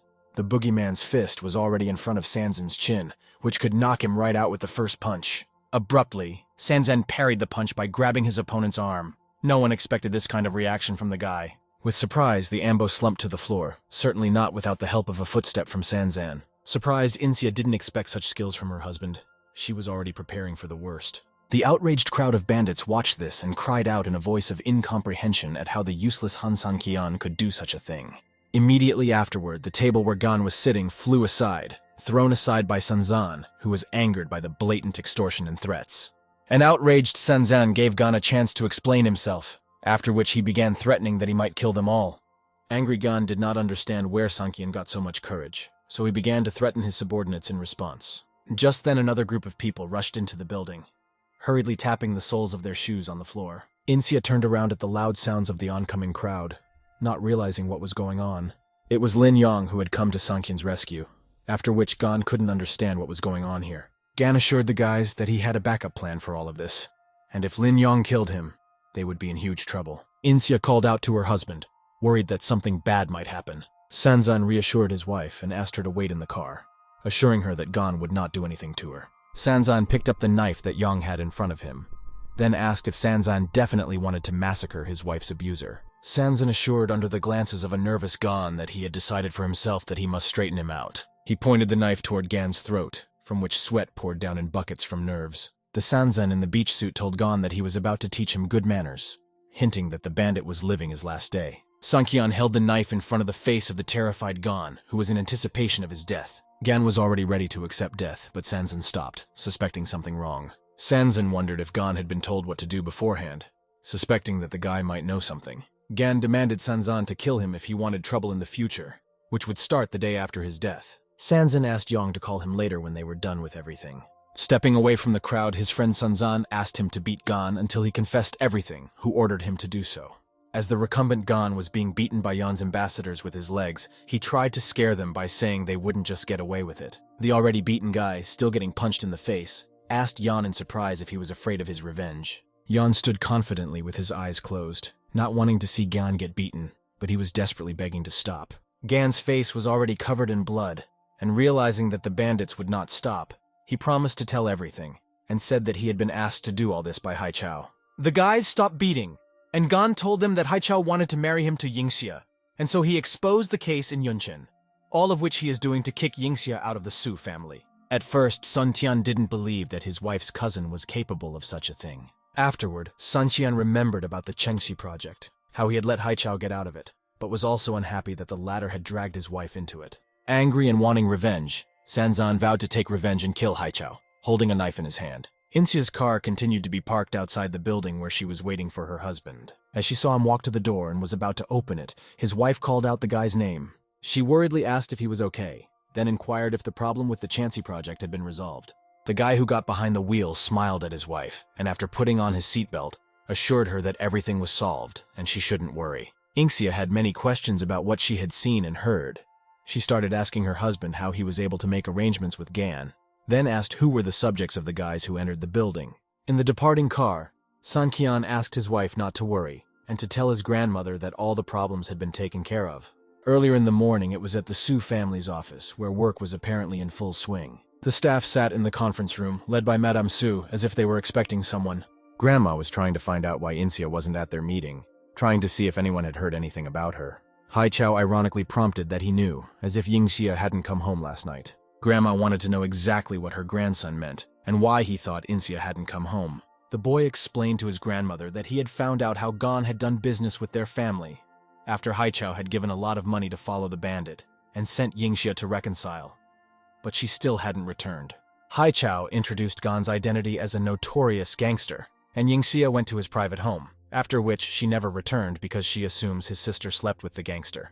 The astonished people in the audience couldn't believe Haichao's words, then said that it would tarnish the family's honor, and to say such a thing, one must be sure. The grandmother asked if Haichao was sure of what he said, to which he replied that he didn't know for sure, but he was well acquainted with the identity of the bandit.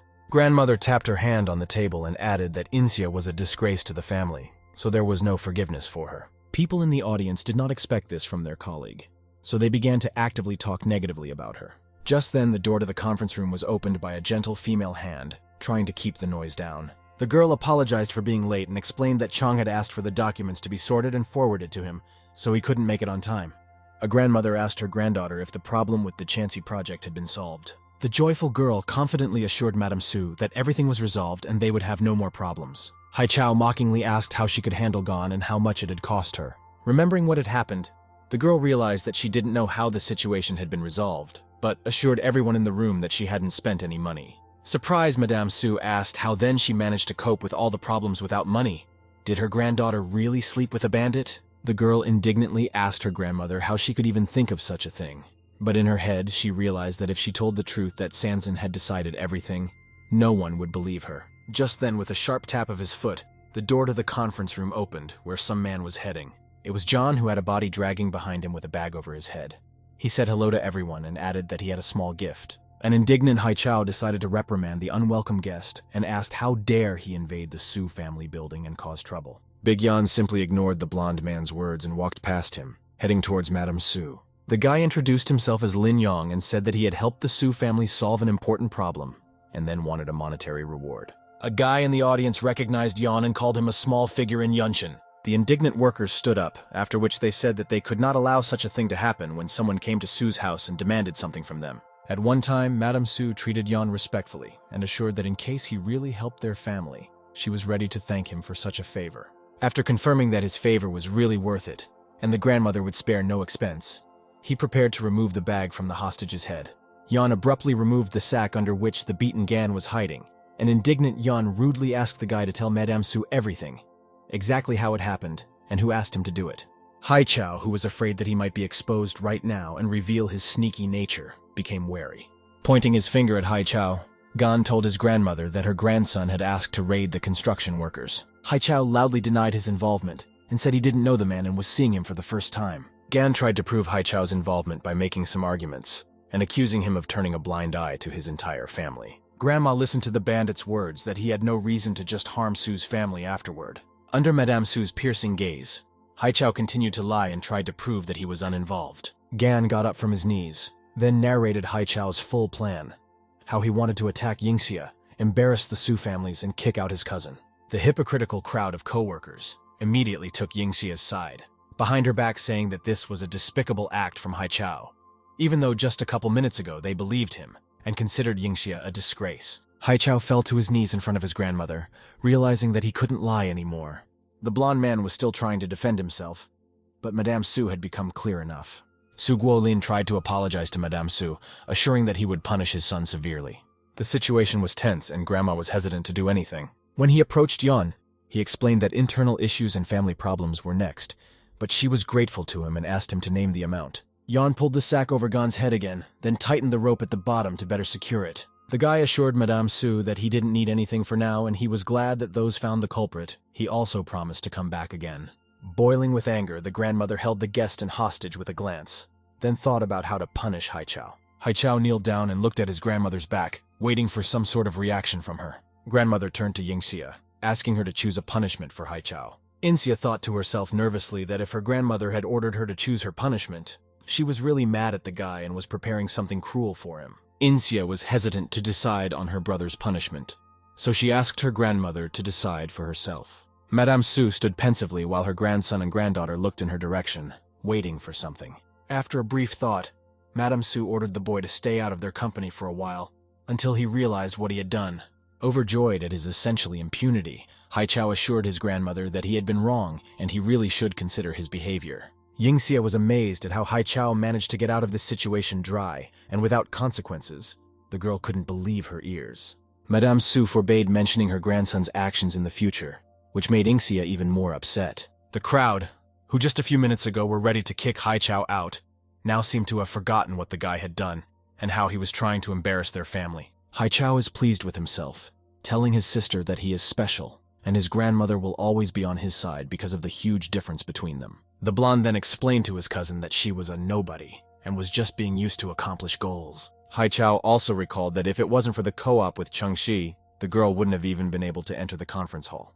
Sancan was driving his Audi A8 and talking on the phone, where the person he was talking to told him the information about the store the guy was asking for. He found out that the one was called Mo Yang. Mo Yang's name seemed familiar to Sanqian, and he started going over the options in his head. He was told over the phone that Mo Yang was the most powerful boss in Yunchen in the past 5 years. The action moves to the Su family's office. It was still day outside, but the meeting in the conference room was already over. Sanqian's car pulled up to the main entrance, where the guy inside continued his phone conversation and listened to more and more information about Mo Yang. Sancan continued to learn new facts about the life of the famous gangster, and as it turned out, he disappeared overnight, and no one still does not know what happened to him. Sancan did not understand how, after 5 years, the owner of a small store was a famous gangster, so the guy assumed for himself that he did it all for his wife. The interlocutor aroused more and more interest in the former gangster's identity with every word, saying that he had recent news about Mo Yang. Some passers-by saw him at the underground casino, which is located in Chang Bin's neighborhood, to which the guy replied that he would go to Bin's place today, reminding that he has been friends with him for 3 years.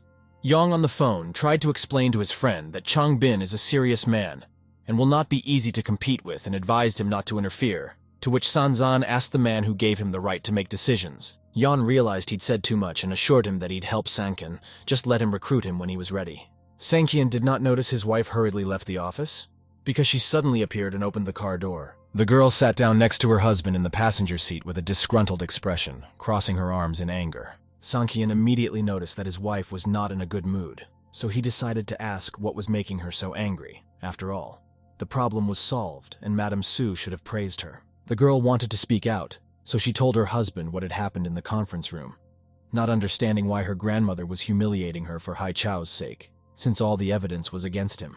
The girl continued to tell Sanqian about the unfair treatment and bestial treatment from her cousin. Her husband listened to the conversation attentively, and in his mind was already thinking how to take revenge on Madame Su. The guy couldn't help but think of revenge for the Su family who won't respect Yingxia and always covers for Haichao, but then he heard his wife's voice again.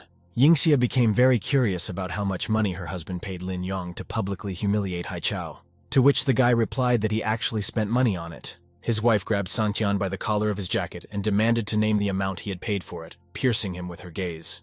But the guy assured that he had only spent 100,000 on it. Upset by this news, Yingxia called her husband a wasteful husband and said that the amount was equal to her annual salary. In a calm voice, the fellow replied that for rich people it was no money at all, alluding to his fortune.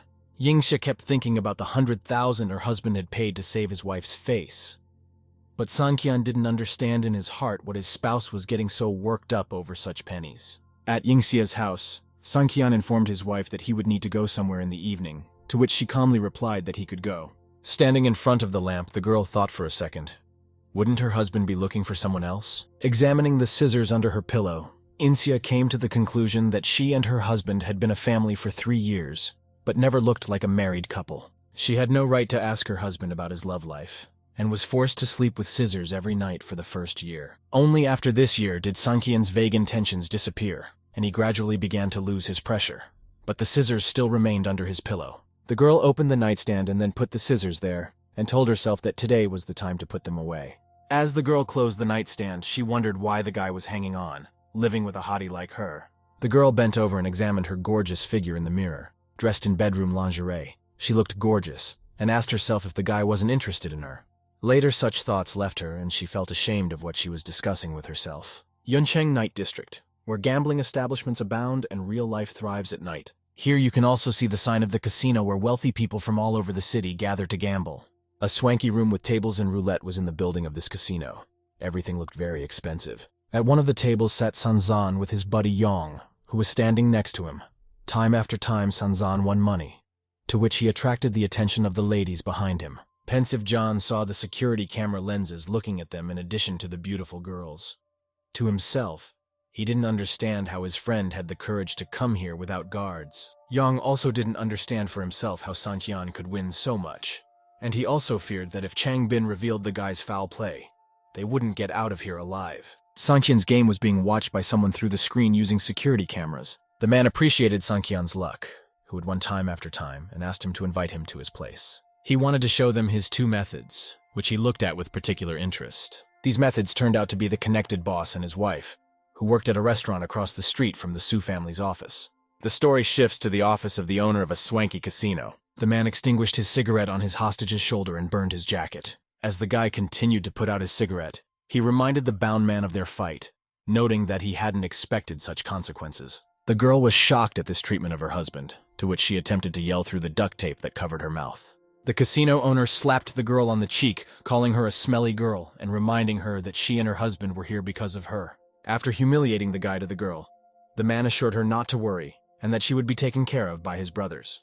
The indignant man was out of his mind with anger that there was no way he could help his wife and protect her. The man reminded the guy with green hair that his wife had left them to fend for themselves. The angry man kicked his hostage in the head, reminding him that he had abandoned everything he had gained on his own. The man began to tell his story of how he vowed to become much stronger, and 3 years later, when he finally found his longtime acquaintance, he humiliatingly stepped the heel of his shoes on the head of his hostage, continuing to remind him of old grievances. But even when he has found his abuser, he is still not satisfied, so he will continue to bully him.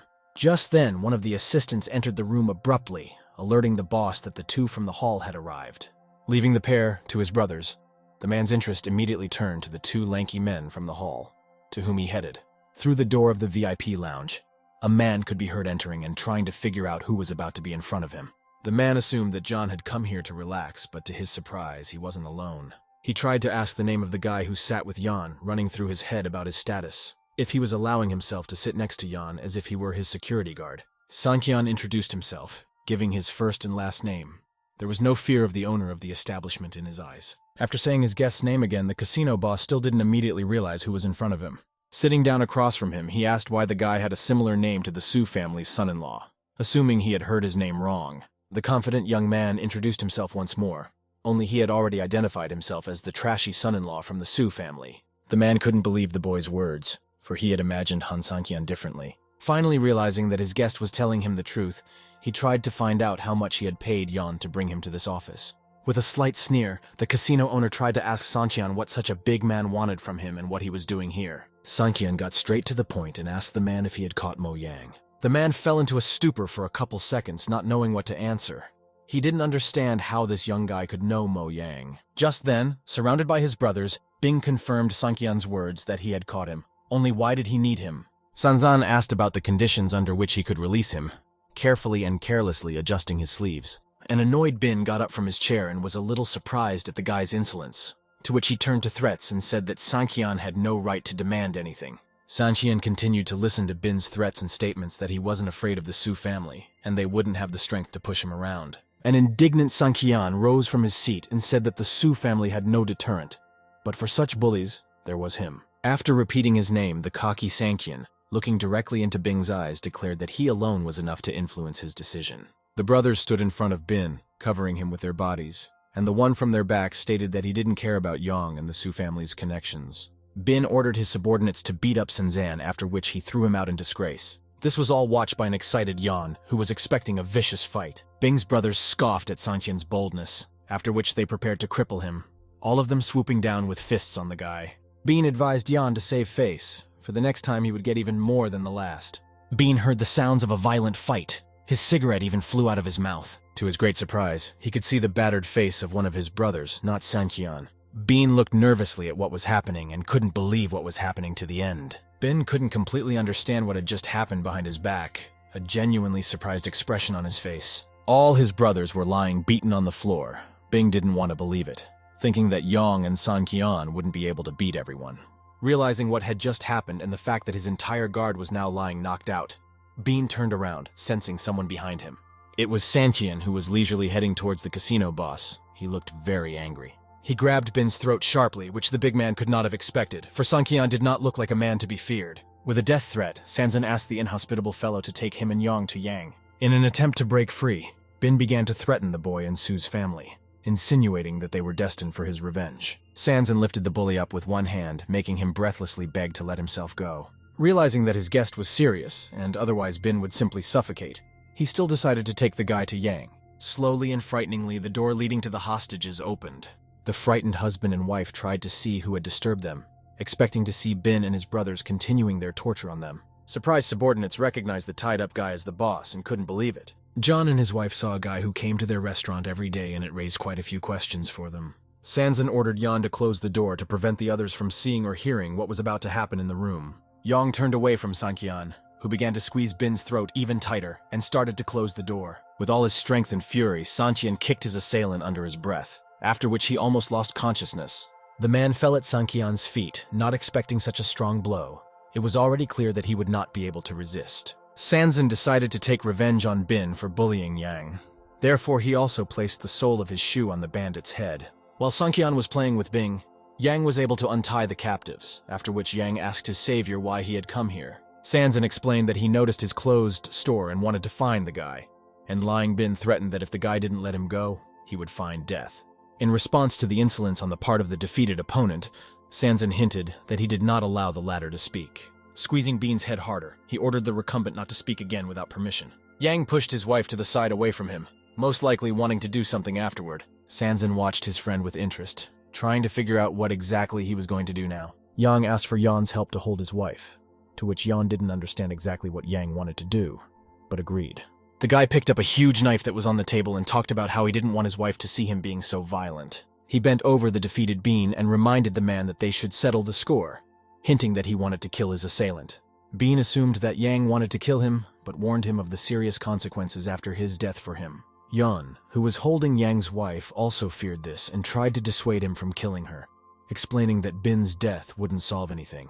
Sanqian, who stood over the pair of longtime partners on the contrary, only encouraged his friend to kill, saying he would cover for him in case of something bad. After listening to both sides, Yang was still thinking about whether to do it or not, weighing the pros and cons. After a moment's deliberation, he made up his mind and swung his knife at Bean. The last thing Bean could do before he died was look his killer in the face and scream that he didn't want to die.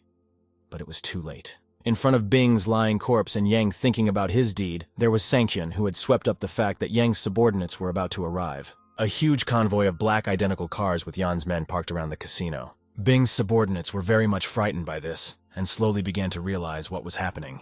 Immediately, the ambassadors, having assessed their situation, shouted with one voice that they were surrounded and had nowhere to go. Loud and threatening sounds could be heard in the casino room, either fighting or just a huge gathering of people. Yan's men intimidated the dead Bin's subordinates, directing them to follow them if they wanted to live. Just then, the door from the room where the bandits were holding Yang and his wife hostage opened. Yang walked out with his wife in his arms, after which Sancan asked his friend why he was the most famous gangster of Cloud City 5 years ago and abruptly left, dropping everything. Yang, with his wife in his arms, explained that 8 years ago she wanted to see the beauty of the Cloud City. But after 3 years she got tired of this life and wanted a vacation, so he started a simple life. Yang thought back to how he had promised his wife to give the Cloud City as a gift, or to drop everything in an instant for her if she wanted. Sanqian respectfully remarked that his friend was realistically able to give up everything for love, which caused him to understand. Disappointed with himself, Yang remarks that it is unfortunate that despite his love, he was unable to protect his wife. Sanqian immediately thought of Yingxia and noticed the most important thing in Yang's story. that he did everything and gave up everything for the woman he loved. The story shifts to Insia's apartment. Despite it being night, she was still awake, and the light was on in her room. Thinking about the fact that her boyfriend was cheating on her now or looking for another woman, the girl looking at her phone couldn't leave those thoughts just like that and fall asleep. The girl thought about maybe giving him a call if he wasn't home yet at this late hour. Afterward, doubts crept into the girl's head, although she was Sanqian's wife. But she didn't think it was for real, because she was always afraid to ask him about something personal. She was even afraid to hint that she suspected her husband was cheating. Then the doorknob came down, whereupon the door began to open quietly and gently. The girl immediately realized that her husband had returned, so she left her thoughts about their marriage for a while. She pretended to be asleep in a second, as if at the snap of a finger, so as not to cause her husband any unnecessary questions. Sanqian, on the other hand, tried to enter the room quietly and carefully so as not to wake his wife. Later, the guy, reaching his sleeping place, quietly asked Insia if she was asleep, to make sure of her sleep. After making sure his wife was out of earshot and most likely asleep, he looked her over, not saying another word so as not to accidentally wake Insia. As the boy lay down and got ready for bed, he again began to talk quietly to himself about Yang, that he had really given up everything for the woman he loved. Realizing that Yang was really strong and had immense power, more and more respect for him appeared in Sanqian's mind. Later, Sancan caught himself thinking that he was not strong enough to protect his beloved woman.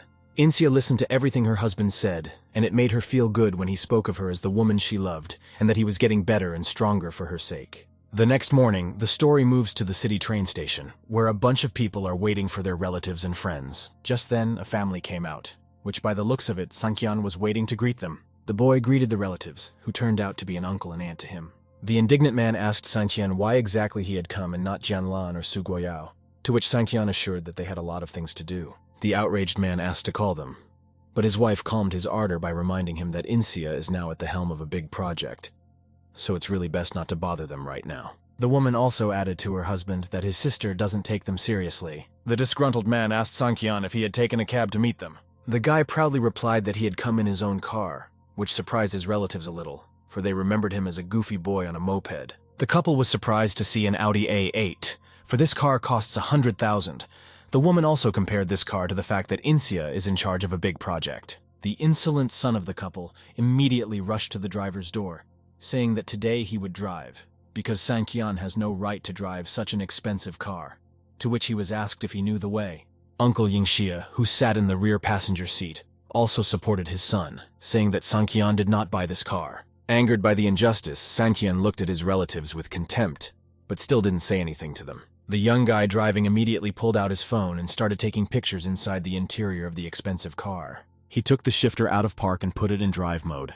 The guy was gripping the steering wheel with great enthusiasm, yelling go, and getting ready to move off. In addition to the sounds of dispatchers at the city station, the uncle's shouts for his careless son to hand over the steering wheel to Sanqian were also heard. The distraught boy asked his mother what he should do now, wanting to get back behind the wheel of the expensive car. His mother said they would discuss this and everything else at his Aunt Lan's house, where they were headed. The family and Sanqian were able to make it to Yingxia's house, where the course of the story is carried forward. The uncle unloaded his son and wife's belongings from the trunk of the car while Sancan turned off the engine and exited the driver's door. Sancan explained to his relatives that he now had to go and pick up his wife from work, so they had to go up to the apartment themselves.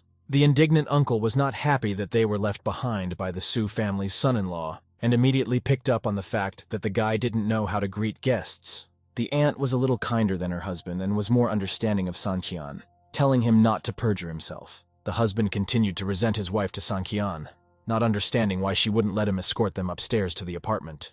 Liu Hua ironically asked her husband how she could allow him something, if the guy wouldn't go anyway. As the couple climbed the stairs, the aunt urged her husband not to say anything to her sister, and she would do everything herself. A joyful Jin Lan greeted the guests from the threshold, then invited them inside with a gesture of her hand. The disgruntled family got into the hallway and walked further into the apartment, trying to look around. The woman gently tried to ask her husband's sister how she allowed her son-in-law to drive such an expensive car, to which she received a misunderstanding from Jin Lan. An angry Liu Hua started yelling about her son-in-law driving her Audi into a ditch and wrecking it, then needing a lot of money for repairs. The woman was surprised at such an act from her son-in-law and shouted that it was a new car, and how could he afford such a thing? Just then, Liu Hua's red-haired son, Liu Hua, also started lying to his aunt about her son-in-law wrecking the car, and that he couldn't be trusted with anything more expensive than a scooter. The brother reminded his sister that he had warned her about Sanqian and how he was a useless son-in-law. Jinlan was on the verge of a breakdown when she realized her car had been wrecked by her son-in-law and promised to teach him a lesson for it. The guest family was happy that they had succeeded in deceiving their sister by taking advantage of Sanqian's absence here personally. The story shifts to the Su family's office, which Sanquan has driven up to pick up his wife from work. The guy was squatting near a dent in the bumper, assessing the damage and thinking about how to fix it. Here, Sanqian couldn't pass by a group of rowdy guys who wanted to hurt the young man by calling him Su's miserable son-in-law. They said he was a disgrace to men, joking that he only ate soft rice and was not worthy of the beautiful Yingxia. The guy noticed the expensive red Ferrari next to him, then wondered what he should say to the bullies. He threatened the boys with his patience and asked them to tell Jagpeg not to pounce on him again. The bullies were shocked by such boldness from the guy, and were already preparing to beat him up. One of them gave the order to beat Sancan, and those mobbed the guy who was waiting for his wife. Near the Su family's office, there was shouting, sounds of blows, in a word, a small fight. After scattering the bullies, Sancan warned them not to touch him again, for next time, they would not get off so easily. The guy escorted the battered boys away with his gaze, turning away from the main entrance of the building. At that moment, he heard his wife's voice from behind him, Insia asking him where he had managed to hit the car so hard. The guy told how he went to the train station to pick up her uncle, but Jin Sheng wanted to drive, after which he accidentally hit the car. Insia grudgingly mouthed her cousin's name, and wondered what her mother would do to him for something like this. The couple drove up to Yingxia's house where they wanted to meet the guests and listen to her mother scold Jin Sheng. But they were greeted in the parking lot by all the relatives, father, mother, and an uncle and aunt who arrived, which surprised the couple. Insia got out of the car and asked what they were all doing here and why they weren't at home. The girl's father immediately started yelling, pointing to the dent and estimating its size. The mother snatched the keys from her son-in-law, assuring him that he would never get them again. The parents immediately began to reprimand the surprised Sanqian for allegedly hitting the car, telling him that their daughter doesn't earn so much money to behave like that. Yingxia wondered what they were talking about, and she wondered what the parents meant and why they were reprimanding Sanqian for damaging the car. In the parking lot of Insia's house, the fight between his parents and Insia never ended. The mother kept pointing at the dent that Jin Sheng had made, blaming Sanqian and telling her what a bad son-in-law she had, and shouldn't have trusted him to drive such a car. The girl wanted to tell who actually hit the car, but couldn't finish her sentence. She guessed that the visiting family of guests was involved, so there's no chance they'd believe her. The mother assured her daughter that if she continued to make excuses for her husband, she would demand a divorce right away. Jin Sheng told her sister that her husband can't drive, and it's very dangerous to put him behind the wheel, and her aunt reminded her that she already makes a lot of money, so a couple of dents isn't a big deal. The girl wanted very badly to speak out to her relatives, knowing that it was their fault that the car was damaged. But she was stopped in time by Sancan. He took his wife's hand when she was on the verge of a breakdown. Feeling the palm of her husband's hand, the girl realized that he didn't want her tantrum and she cooled down a bit. The mother stood between the lovers, tearing their hands apart. She confirmed Liu Hua's words that their daughter can support her family, after she ordered not to pick up her daughter from work anymore. The mother suggested that her daughter invite her uncle to dinner so that she wouldn't have to go there with Sanqian. Sancan scratched the back of his head and assured his wife that he had business to attend to today, so she could go with the family. The uncle took his niece by the shoulder and explained to Sanqian that he didn't need to make up an apology, insinuating that no one had called him anyway. Sanqian reiterated that he had business to attend to and advised his agitated wife to have fun. There was already a visiting family in Sanqian's car, with Jin Sheng praising his mother for her idea on how to handle the dent situation. Also, the guy sitting behind the wheel had noticed that Sanqian himself had not been able to respond in any way to such a move from his mother. The woman once again humiliated Sanqian's personality and said that he shouldn't have a voice in this family at all. But afterward, she warned the guy that she wouldn't be able to brush him off a second time, so let him drive carefully. The cheeky boy assured that that incident was an accident and he would not crash again from now on. Liu Hua noticed that Jinlan's family bought 2 cars, which means those have a lot of money. Also, the woman asked her husband to find a way to borrow some of it. The man picked up on the thought and thought about sharing his sister's earnings, and he would ask them for 200,000 yuan at dinner. The woman added that if they wanted a receipt, they would get one, except that they would have the last word in case of non-payment. But the husband countered that they would not notice such a small loss of money. The story shifts to one of the restaurants in the city. There were 2 families sitting at the same table, with an empty seat for Jin Sheng, who had apparently gone somewhere else. The brother tried to start a conversation with his sister about money. He started by saying that he has a difficult situation and wants to ask for financial help from Jinlan for a loan. Jinlan understood what it was about, and without objecting asked how much money her brother needed. to which he responded with 2 fingers. The surprised Jin Lan thought of 2,000, not understanding why her brother would need such an amount. The man denied her speculation, and more than a brief pause, he gave a figure of 200,000. The indignant girl nearly became hysterical at such a suggestion and jumped up from her seat as if someone had tossed her. Her brother and his wife began to calm the woman down, trying to tell her that they have 2 cars worth over $1 million and Jin Lan lives a rich life, so 200,000 won't be a huge loss for her. The insolent woman continued to pressure her husband's sister, saying that they were from a very wealthy family and how they would look their relatives in the eyes when they came to visit them. Jin Lan didn't seem to buy into her guest's manipulations at first and decided to cool down a bit after her outburst of emotion. The mother briefly took a deep inhale and exhale, after which she promised to give her family that money. This is where her husband, who was unhappy with these decisions, tried to object, realizing it was a huge amount of money. Insia also didn't understand why her mother would part so easily with such an amount equal to her salary for 2 years. Here interrupting, family squabbling, someone with a foot opened the door, pushing the son of the visiting family. The surprised family stared at the door, forgetting for the time being what they had just discussed. The family watched from across the table at the battered Jin Sheng, who was pushed into the room by a group of people. The fat ringleader of the group remarked that the situation was funny. They looked very frightening. 2 big ambles, a fat man with a gold chain, and a beautiful girl. Liu Hua immediately went over to her son, trying to find out what happened. After all, he had only gone to the bathroom and came back beaten up in the company of his new friends. A woman screaming and yelling wanted to find out who had beaten her son, pointing to the guys at the door. The fat guy claimed that her son was molesting his girlfriend, and suggested that Liu Hua beat her offspring herself. The mother asked her son if what they said was true, but her son didn't dare to answer anything and just mumbled. Liu Hua had her own view of the situation, so she decided that these muzzies could also be tricked, just like her husband's sister. The woman pointed out the girl's open appearance and explained that the girl herself wanted to seduce her son. The outraged big man denied the woman's words and explained that her son had been caught molesting his girlfriend, after which he, without thinking long, simply punched Jin Sheng's mother in the face with his powerful fist. Insia and her family sat there bewildered by what had just happened before their eyes, and they were trying to figure out what exactly they needed to do. Jin Sheng's father, who didn't like the fact that his wife and son were being beaten, also stood up. Fatty called Jin Sheng a reasonable person while stroking his battered head. After a brief tenderness, the man picked up Jin Sheng and said that he wanted 100,000 yuan for molesting his girlfriend. After his words, he threw the guy back down hard on the floor and said that if he didn't find the money, he could already consider himself dead. Jin Sheng pulled something out of his pocket, then assured his new acquaintance that he had no money, but had something more interesting. Pulling out the keys to the Audi, he held them out and claimed he had a car. Then kneeling, he held out the keys to the fat man, asking him to accept the car in exchange for the money. There was a loud thud of his hand hitting the table to the entire hall, which attracted the attention of not only the bully, but also Jin Sheng himself. It was Yingxia who pointed out that the car belongs to her, so Jin Sheng has no right to just give it away to someone because of her stupidity. The fatty looked towards Yingxia with interest. Mesmerized by her beauty, he thought something to himself. He assured Yingxia, calling her a beauty, that he had a lot of money and didn't care about the wrecked Audi, but he had plans for her. Yingxia answered the pervert rudely, telling him not to even dream of such a thing. The fat man playfully ran his hand over Yingxia's chin, saying that it wasn't up to her.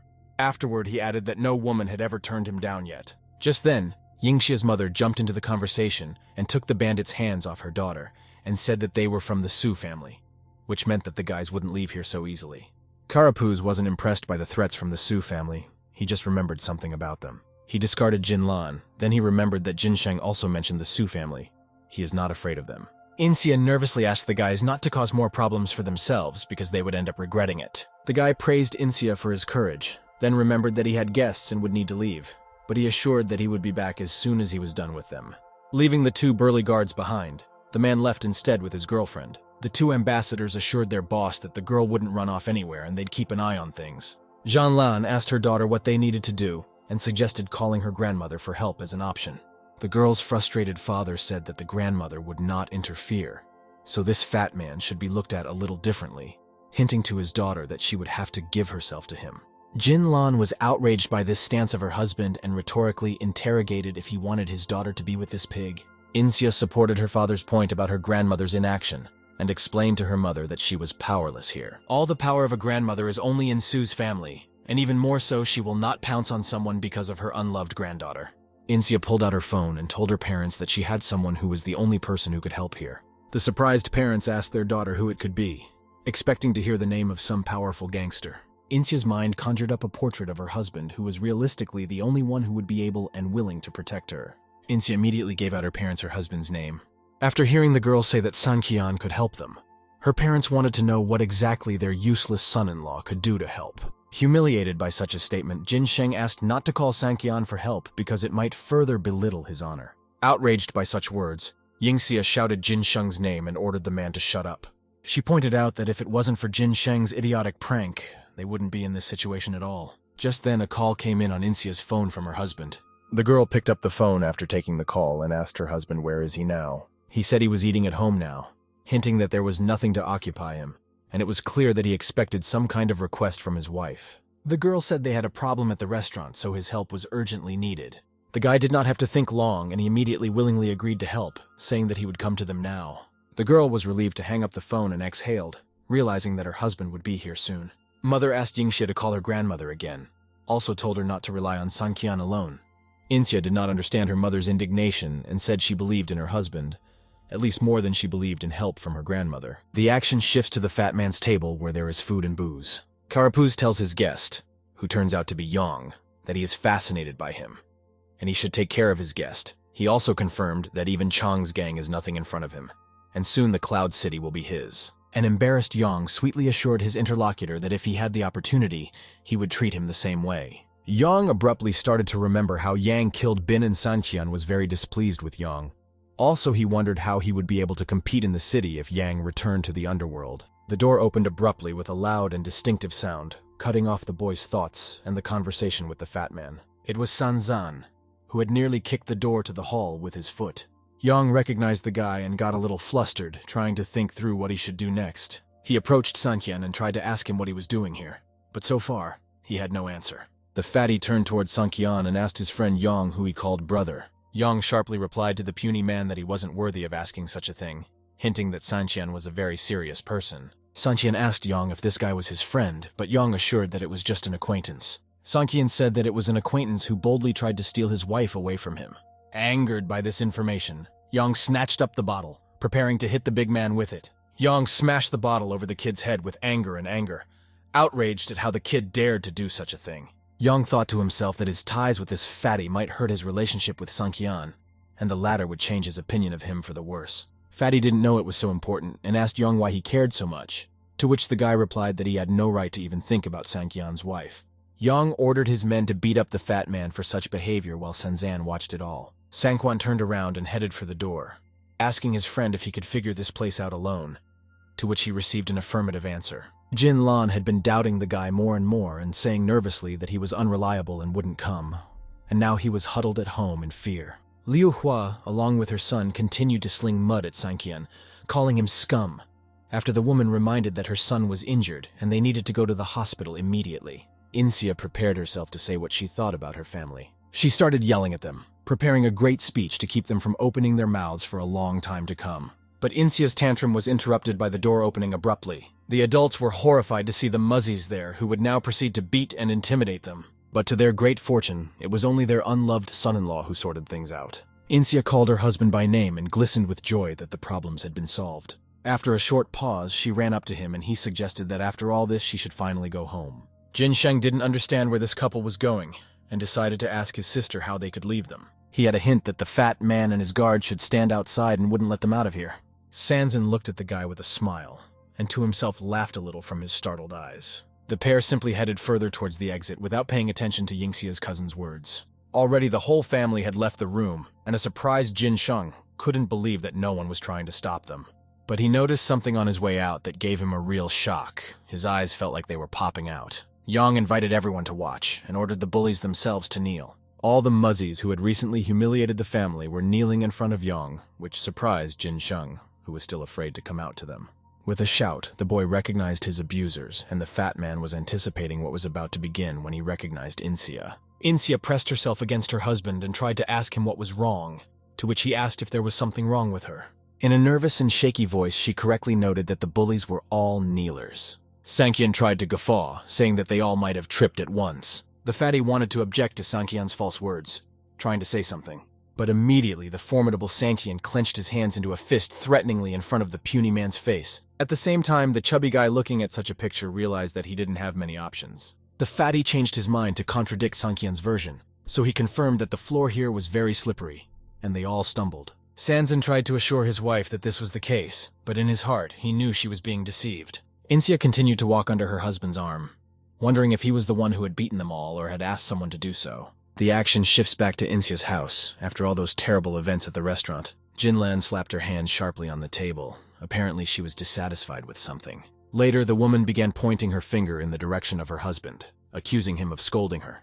A distressed Guo Yao protested that his wife had promised her brother 200,000 yuan without his knowledge. The mother was adamant that the girl could easily take the money from the company, but the father protested on the grounds that it was considered a waste of public funds. Sugi Yao also pointed out to the woman that she was willing to jeopardize her daughter's safety for the sake of her face in front of her family. Jin Lan seemed to be seized by some terrible fit of hysteria and disbelief. With a loud sound, the girl fell to the floor, then prepared to continue proving something to her husband.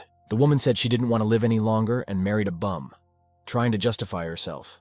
She says that if it wasn't for her greedy husband, she wouldn't be ashamed and wouldn't be discussed behind her back. Crying hysterically, Jin Lan added that she was also worried about Su Guiyao's reputation, and he kept accusing her of something. Just then, Jin Lan turned to her daughter, saying that her grieving relatives will come to collect the money tomorrow, and she no longer sees any meaning in life, and her actions are in vain. Inxia was getting a little sick of listening to this and nervously stood up and shouted to her mother to stop sobbing. The parents turned sharply toward their daughter, not understanding what she was trying to stop Jin Lan's tantrums and tears for. The daughter said she would do everything for her parents as they continued to stare at her. Afterward, she grabbed the doorknob to leave the room. Sanqian was standing outside and heard everything that was going on in their conversation. He asked his wife if it was her uncle who wanted to borrow an impressive amount of money. Without saying anything, Insia rushed into the arms of her beloved husband, seeking support in him. After some brief tenderness, the girl asked her spouse if he was willing to help her with that too. The action continued in Insia's apartment, where the girl asked her husband for help. Sancan pinned his wife against the wall and asked if she wanted her husband to lend her 200,000. The girl was silent for a little while, pondering her husband's suggestion. Insia turned away from the concerned fellow and assured him that she would return that money. The guy got a little laugh out of the fact that his wife wants to borrow money from him. The girl, thinking the guy cared a lot about getting her money back, tried to prove that she would actually pay it back and even wrote out a receipt for the payment. Sanqian took hold of Yingxia's hand after saying that and assured her that all his money was her money. Sanqian continued his thought about the total family budget and added that Yingxia could take even 200,000, even 2 million. The girl closed her eyes and the guy embraced her and continued to tell her that he didn't spare money for her, and if she needed something, he was ready to give it to her without any problems.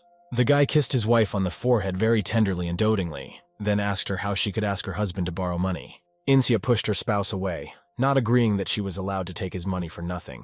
She refused the offer. The girl got it into her head that she should write a receipt and told her husband, who was not happy about the situation. Yingxia recalled her husband's words about 2 million, then asked how much money he even had, to which Sanqian slipperily replied that it was more than 2 million. The action shifts to a bank, where some indignant man is dissatisfied with something in the work of bank employees. The man was Sanqian, who was unhappy that he was asked to sign up in advance to withdraw more than 100,000 yuan. He tried to tell the employee that with his VIP card he should be served outside the queue. The girl asked if this card had any privileges, thinking to herself that in 6 months of working here, she had never seen such a bank card. Sancan was trying to prove that this card gave every possible privilege possible. Arrogantly, the guy said that if the bank director saw him, he would help the teller count the bills for him. The cashier warned the guy that her window wasn't for his bragging, and asked the guy not to hold up the line and the rest of the people. The guy interrogated her about the bragging and asked the girl to call the principal, then see the consequences. The girl was displeased with such an antics from the guy and asked him to leave the building, threatening the security guard. Just then some girl came up to the teller who wanted to know why someone was screaming loudly in the bank and what was wrong. This girl turned out to be a beautiful director who wore glasses and looked simply gorgeous. The cashier explained to her boss that some cocky guy came in and tried to withdraw 200,000 yuan out of line. The director herself stood at the window and explained to the guy that in order to withdraw 200,000 and really need to make a record, and he will be able to take his money at best tomorrow.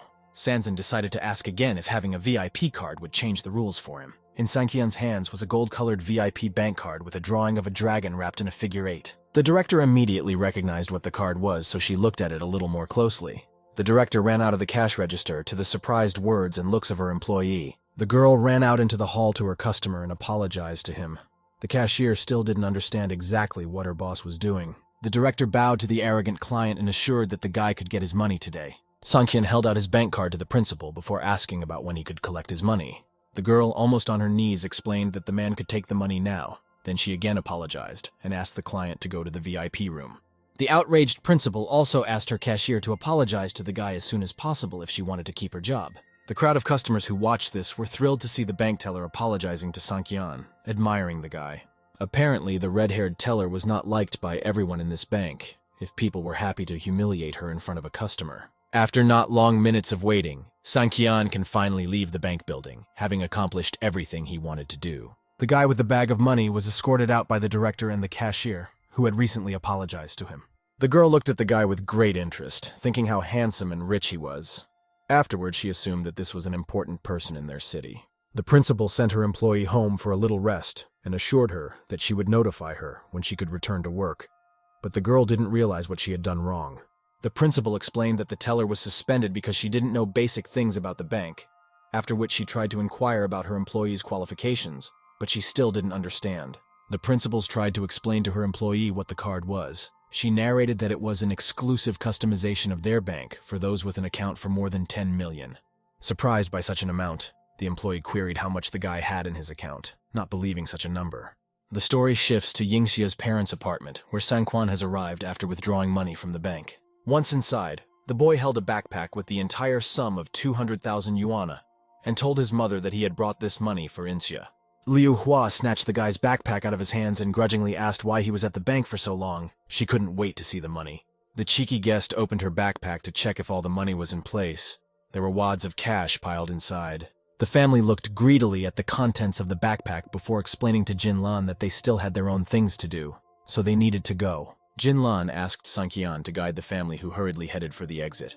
Yingxia's father stood there thinking about how they didn't even say thank you when they received the money, and assumed that they wouldn't be returning it. The Yingxia family's car had already arrived at their destination. Sanqian was sitting behind the wheel. Jin Sheng asked his mother to put the money in his hands, to which the woman reminded her son that he was falling asleep in the car and could lose his backpack, and Jin Sheng asked to at least look at it. In the rearview mirror, Sancan was watching all of this and was surprised at the greediness of his relatives. Jin Sheng made remarks for Sanqian, asking the one had he never seen this kind of money before. Sanqian ironically agreed with Jin Sheng that he hadn't seen that kind of money, though he himself was smiling at the same time. Sancan warned his aunt to be more careful, for he had heard of frequent thefts on buses. Repaid by the guy's distrust, Liu Hua asked the driver loudly and shouted, "Did he curse her with his rotten mouth on purpose?" Sanqian had already driven the family to the city train station, where he was going to get rid of them as quickly as possible. Sanqian escorted his favorite family inside with his gaze, not even saying goodbye to them. He never heard a word of thanks from them. Just then, a call came on Sanqian's phone, and the guy, expecting it, picked up the phone. The voice on the phone explained that he could see the person Sanqian had asked him to find. The guy kept glancing at his mother-in-law's family and replied over the phone that this was good news for him. Something intense, Sanqian muttered to himself that unfortunately he wouldn't be able to watch this. The bus was already on its route, and there seemed to be no trouble looming. There were many people sitting in the cabin who were busy with their business, after which the bus stopped. It turns out that the driver decided to pick up the guys who were waiting for transportation they could use to get there. Liu Hua stated that the driver is so greedy that he picks up people not even at the bus stop. Jing Sheng grudgingly looked around and thought to himself that it was very stuffy. That's when the bus touched down and started going after the driver took people without stopping. The sudden movement caused one of the boys to fall into the lap of the disgruntled family. He didn't have to wait long for a reaction to this, and Liu Hua immediately started making remarks to the guy, to which he tried to just apologize and said that the bus just moved unexpectedly for him. One of the friends decided to help the guy and asked why he was so careless. The guy stood and looked awkwardly at the couple who were accidentally hit by one of them as they fell. Liu Hua looked at the two traveling companions with disbelief. Therefore, she was a bit wary. Thinking that she was being tried to be robbed, Liu Hua clutched the backpack with the money even tighter. The relatives had already arrived in their town and got off at their town train station. Liu Hua decided to check her money, which she took from Sanqian.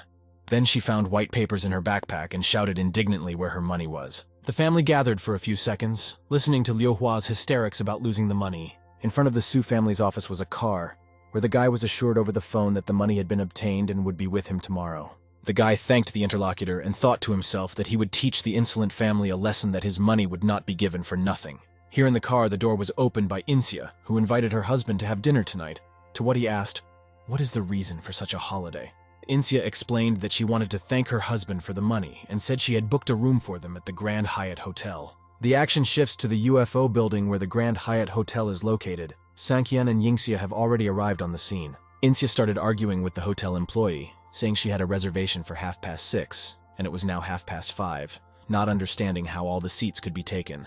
The employee assured them that all the rooms were busy right now, but the couple would be able to rent one when one became available, and if they wanted to wait, they could go to the waiting room.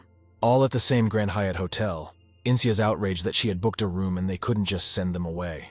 Outraged by this situation, the girl interjected what they would do to them if she didn't leave. The employee asked Insia not to cause trouble, or he would otherwise call security to escort them out. The workers stood confidently in front of the girl, waiting for some action on her part. Insia saw how her husband was sick of hearing all this and decides to intervene. Sancan asked what the employee meant when he said don't cause trouble. The guy with his spouse's back to him interjected that they were definitely the ones causing the problems, implying that it was actually the hotel itself that was causing the problems. The employee explained in a calm voice, surrounded by his colleagues, that they were indeed causing trouble, for they had made a reservation and were not called, which meant that they were either waiting or leaving. Sancan was outraged at this treatment of himself and his wife and said he understood the administrator's position. The guy threatened the employees, saying they were about to see what real trouble from nothing was. The man waved his hand in the couple's direction and motioned for security to throw them out of here. One of the guards tried to pounce on Sancan, but a bit didn't expect who he was messing with. Sancan dodged the man's grasp, clearly surprising him. The guard slipped a little and lost his balance. Sanqian noticed this and immediately prepared to strike. He hit his assailant under the breath, after which the latter even flew off a little. A defeated guard plopped down in front of Sanqian. Insia looked at it all and tried to figure out what was going on now. The girl immediately wondered if this was the same Sanqian she had known all along. She couldn't recognize her spouse. Threateningly, Sanqian stood in front of the lying guard and tried to draw attention to himself. He assured anyone who planned to clash with him in the future that this was just the beginning. The administrator ordered all his guards together to attack the agile fellow. With one punch, Sanqian managed to throw away two opponents at once, who fell to the floor with a stone. The administrator looked at his guards and couldn't quite understand how this all happened, and how one guy could take out 3 people. The man, wary of Sanqian, told the man not to approach, and that the riots at the Grand Hotel had very bad consequences. Sanqian didn't want to talk to the receptionist anymore, and asked the latter to summon his boss. The man ordered Sanqian to get out of here immediately. Immediately, he noticed something amiss and asked what had happened. The administrator saw his boss and was not in the least surprised by this, thinking that Sanqian was joking.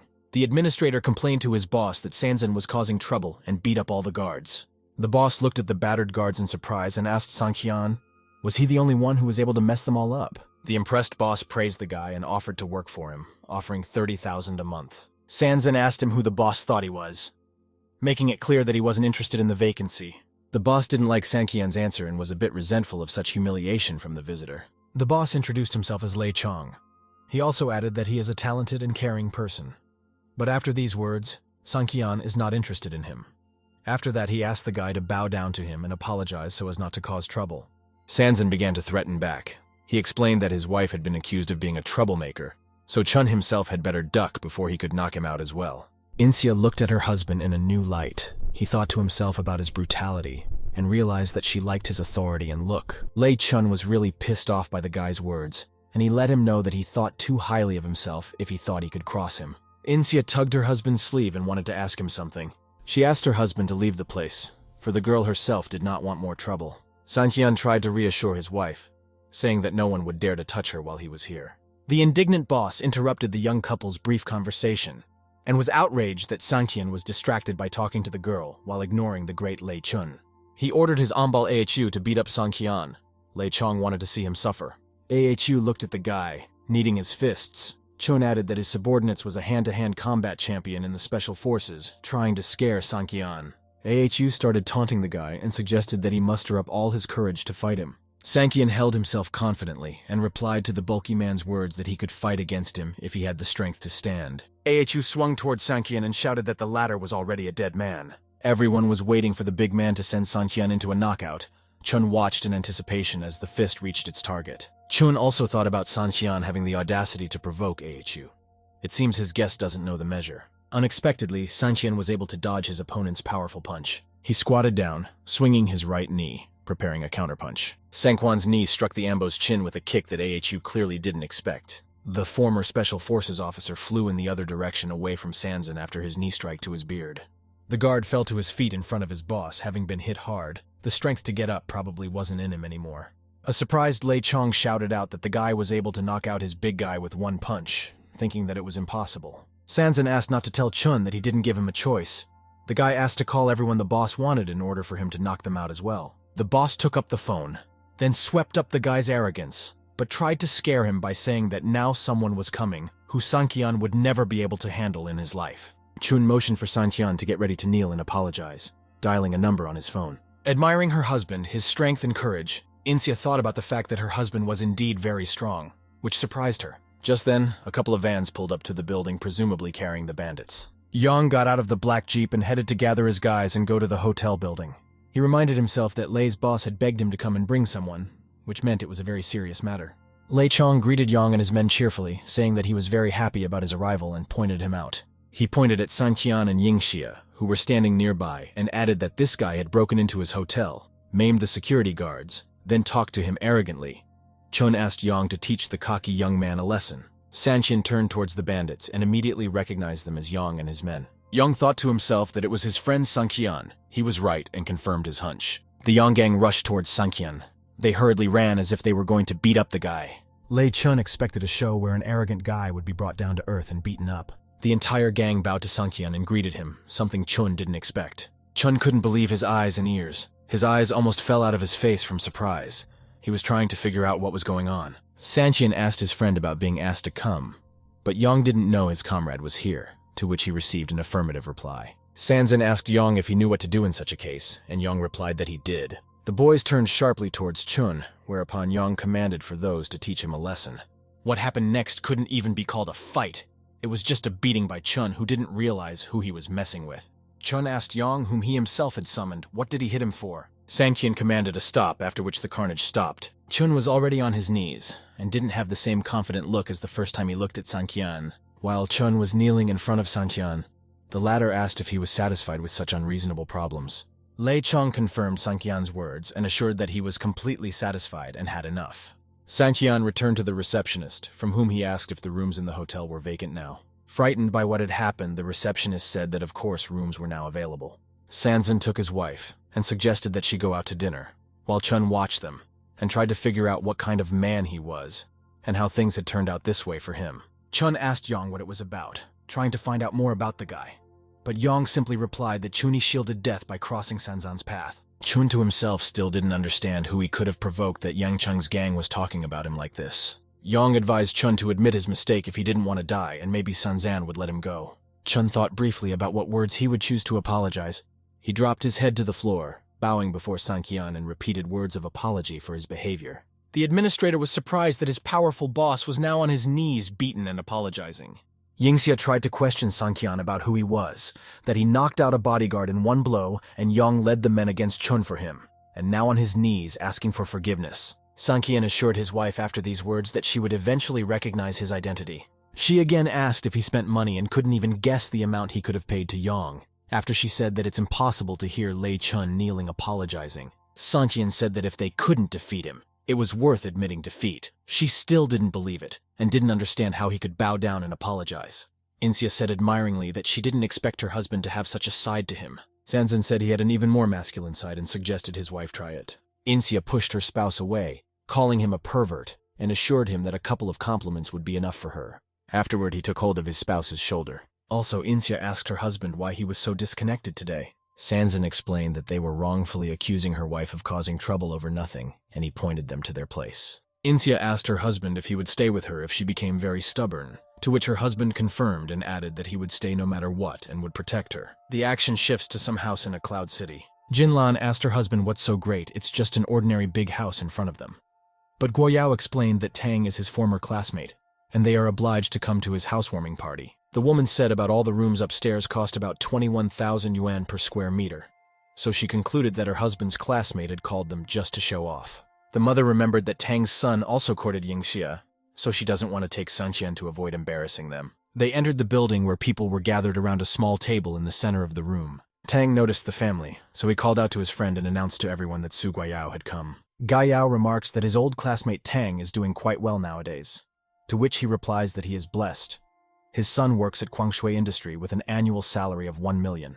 Sancan looked towards Tang with a small smirk. Tang also paid attention to the guy, mistaking him for the very same Su family's son-in-law. He asked if his classmate regretted that they couldn't build his son's and Inxia's family back then. Then their family would have a great life now too. Standing and burning with shame, Yingxia's father listened to his old friends discussing Sanqian and humiliating the guy. Here, right in front of my parents, everyone gathered started giggling a bit. This greatly annoyed the guests, who themselves disliked their son-in-law.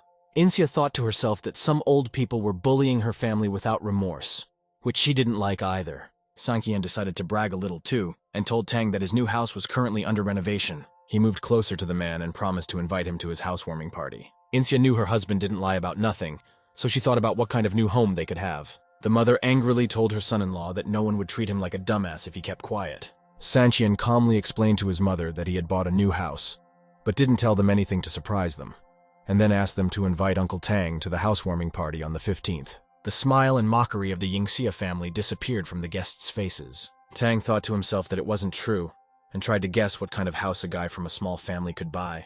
He agreed to come to Sanzan's housewarming party and thanked the latter for the invitations, then asked to pass. The crowd immediately started asking the father of the family what kind of house he had purchased. And if it was from the Su family, it should obviously be as good as Lao Tang's house. Surprised and expecting shame, the parents didn't know what to say. Sanzan assured the guests that they would not be disappointed when they saw him, taking the word from his parents.